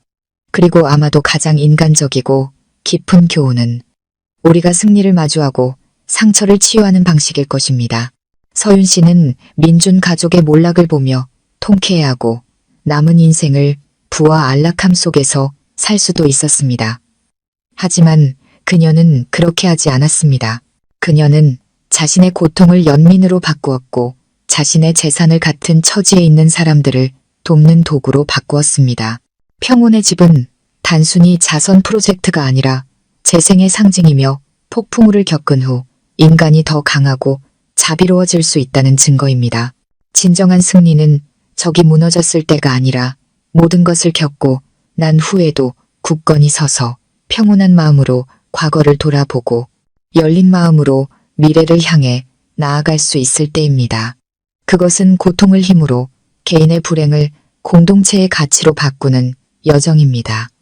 저는 우리 모두가 남성이든 여성이든 이 이야기 속에서 자신의 일부를 발견할 수 있다고 믿습니다. 어쩌면 당신은 지금 어떤 고통을 겪고 있을지도 모릅니다. 어쩌면 삶의 불공평함 앞에서 무력감을 느끼고 있을지도 모릅니다. 당신은 결코 혼자가 아니라는 것을 기억하십시오. 용감하게 목소리를 내십시오. 도움을 구하고 가장 중요한 것은 자기 자신의 가치를 믿으십시오. 가장 눈부신 새벽은 가장 어두운 밤이 지난 후에야 찾아오는 법이니까요. 이 이야기에 대해 어떻게 생각하시나요? 어떤 교훈이 당신의 마음에 가장 와닿았나요? 아래 댓글로 여러분의 생각을 공유해 주세요. 여러분의 공유가 그것을 필요로 하는 누군가에게는 큰 격려와 귀중한 조언이 될 수 있습니다. 면책 조항. 위 이야기는 전적으로 상상에 기반하여 창작되었습니다. 등장인물, 사건, 배경 등 모든 내용은 허구입니다. 본 영상의 내용은 오락 및 교육적 목적을 가지며 삶에 대한 인간적인 교훈을 전달하고자 함이며 현실의 특정 개인이나 단체를 비방하거나 암시할 의도가 없습니다. 만약 유사한 점이 있다면 이는 순전히 우연의 일치임을 밝힙니다.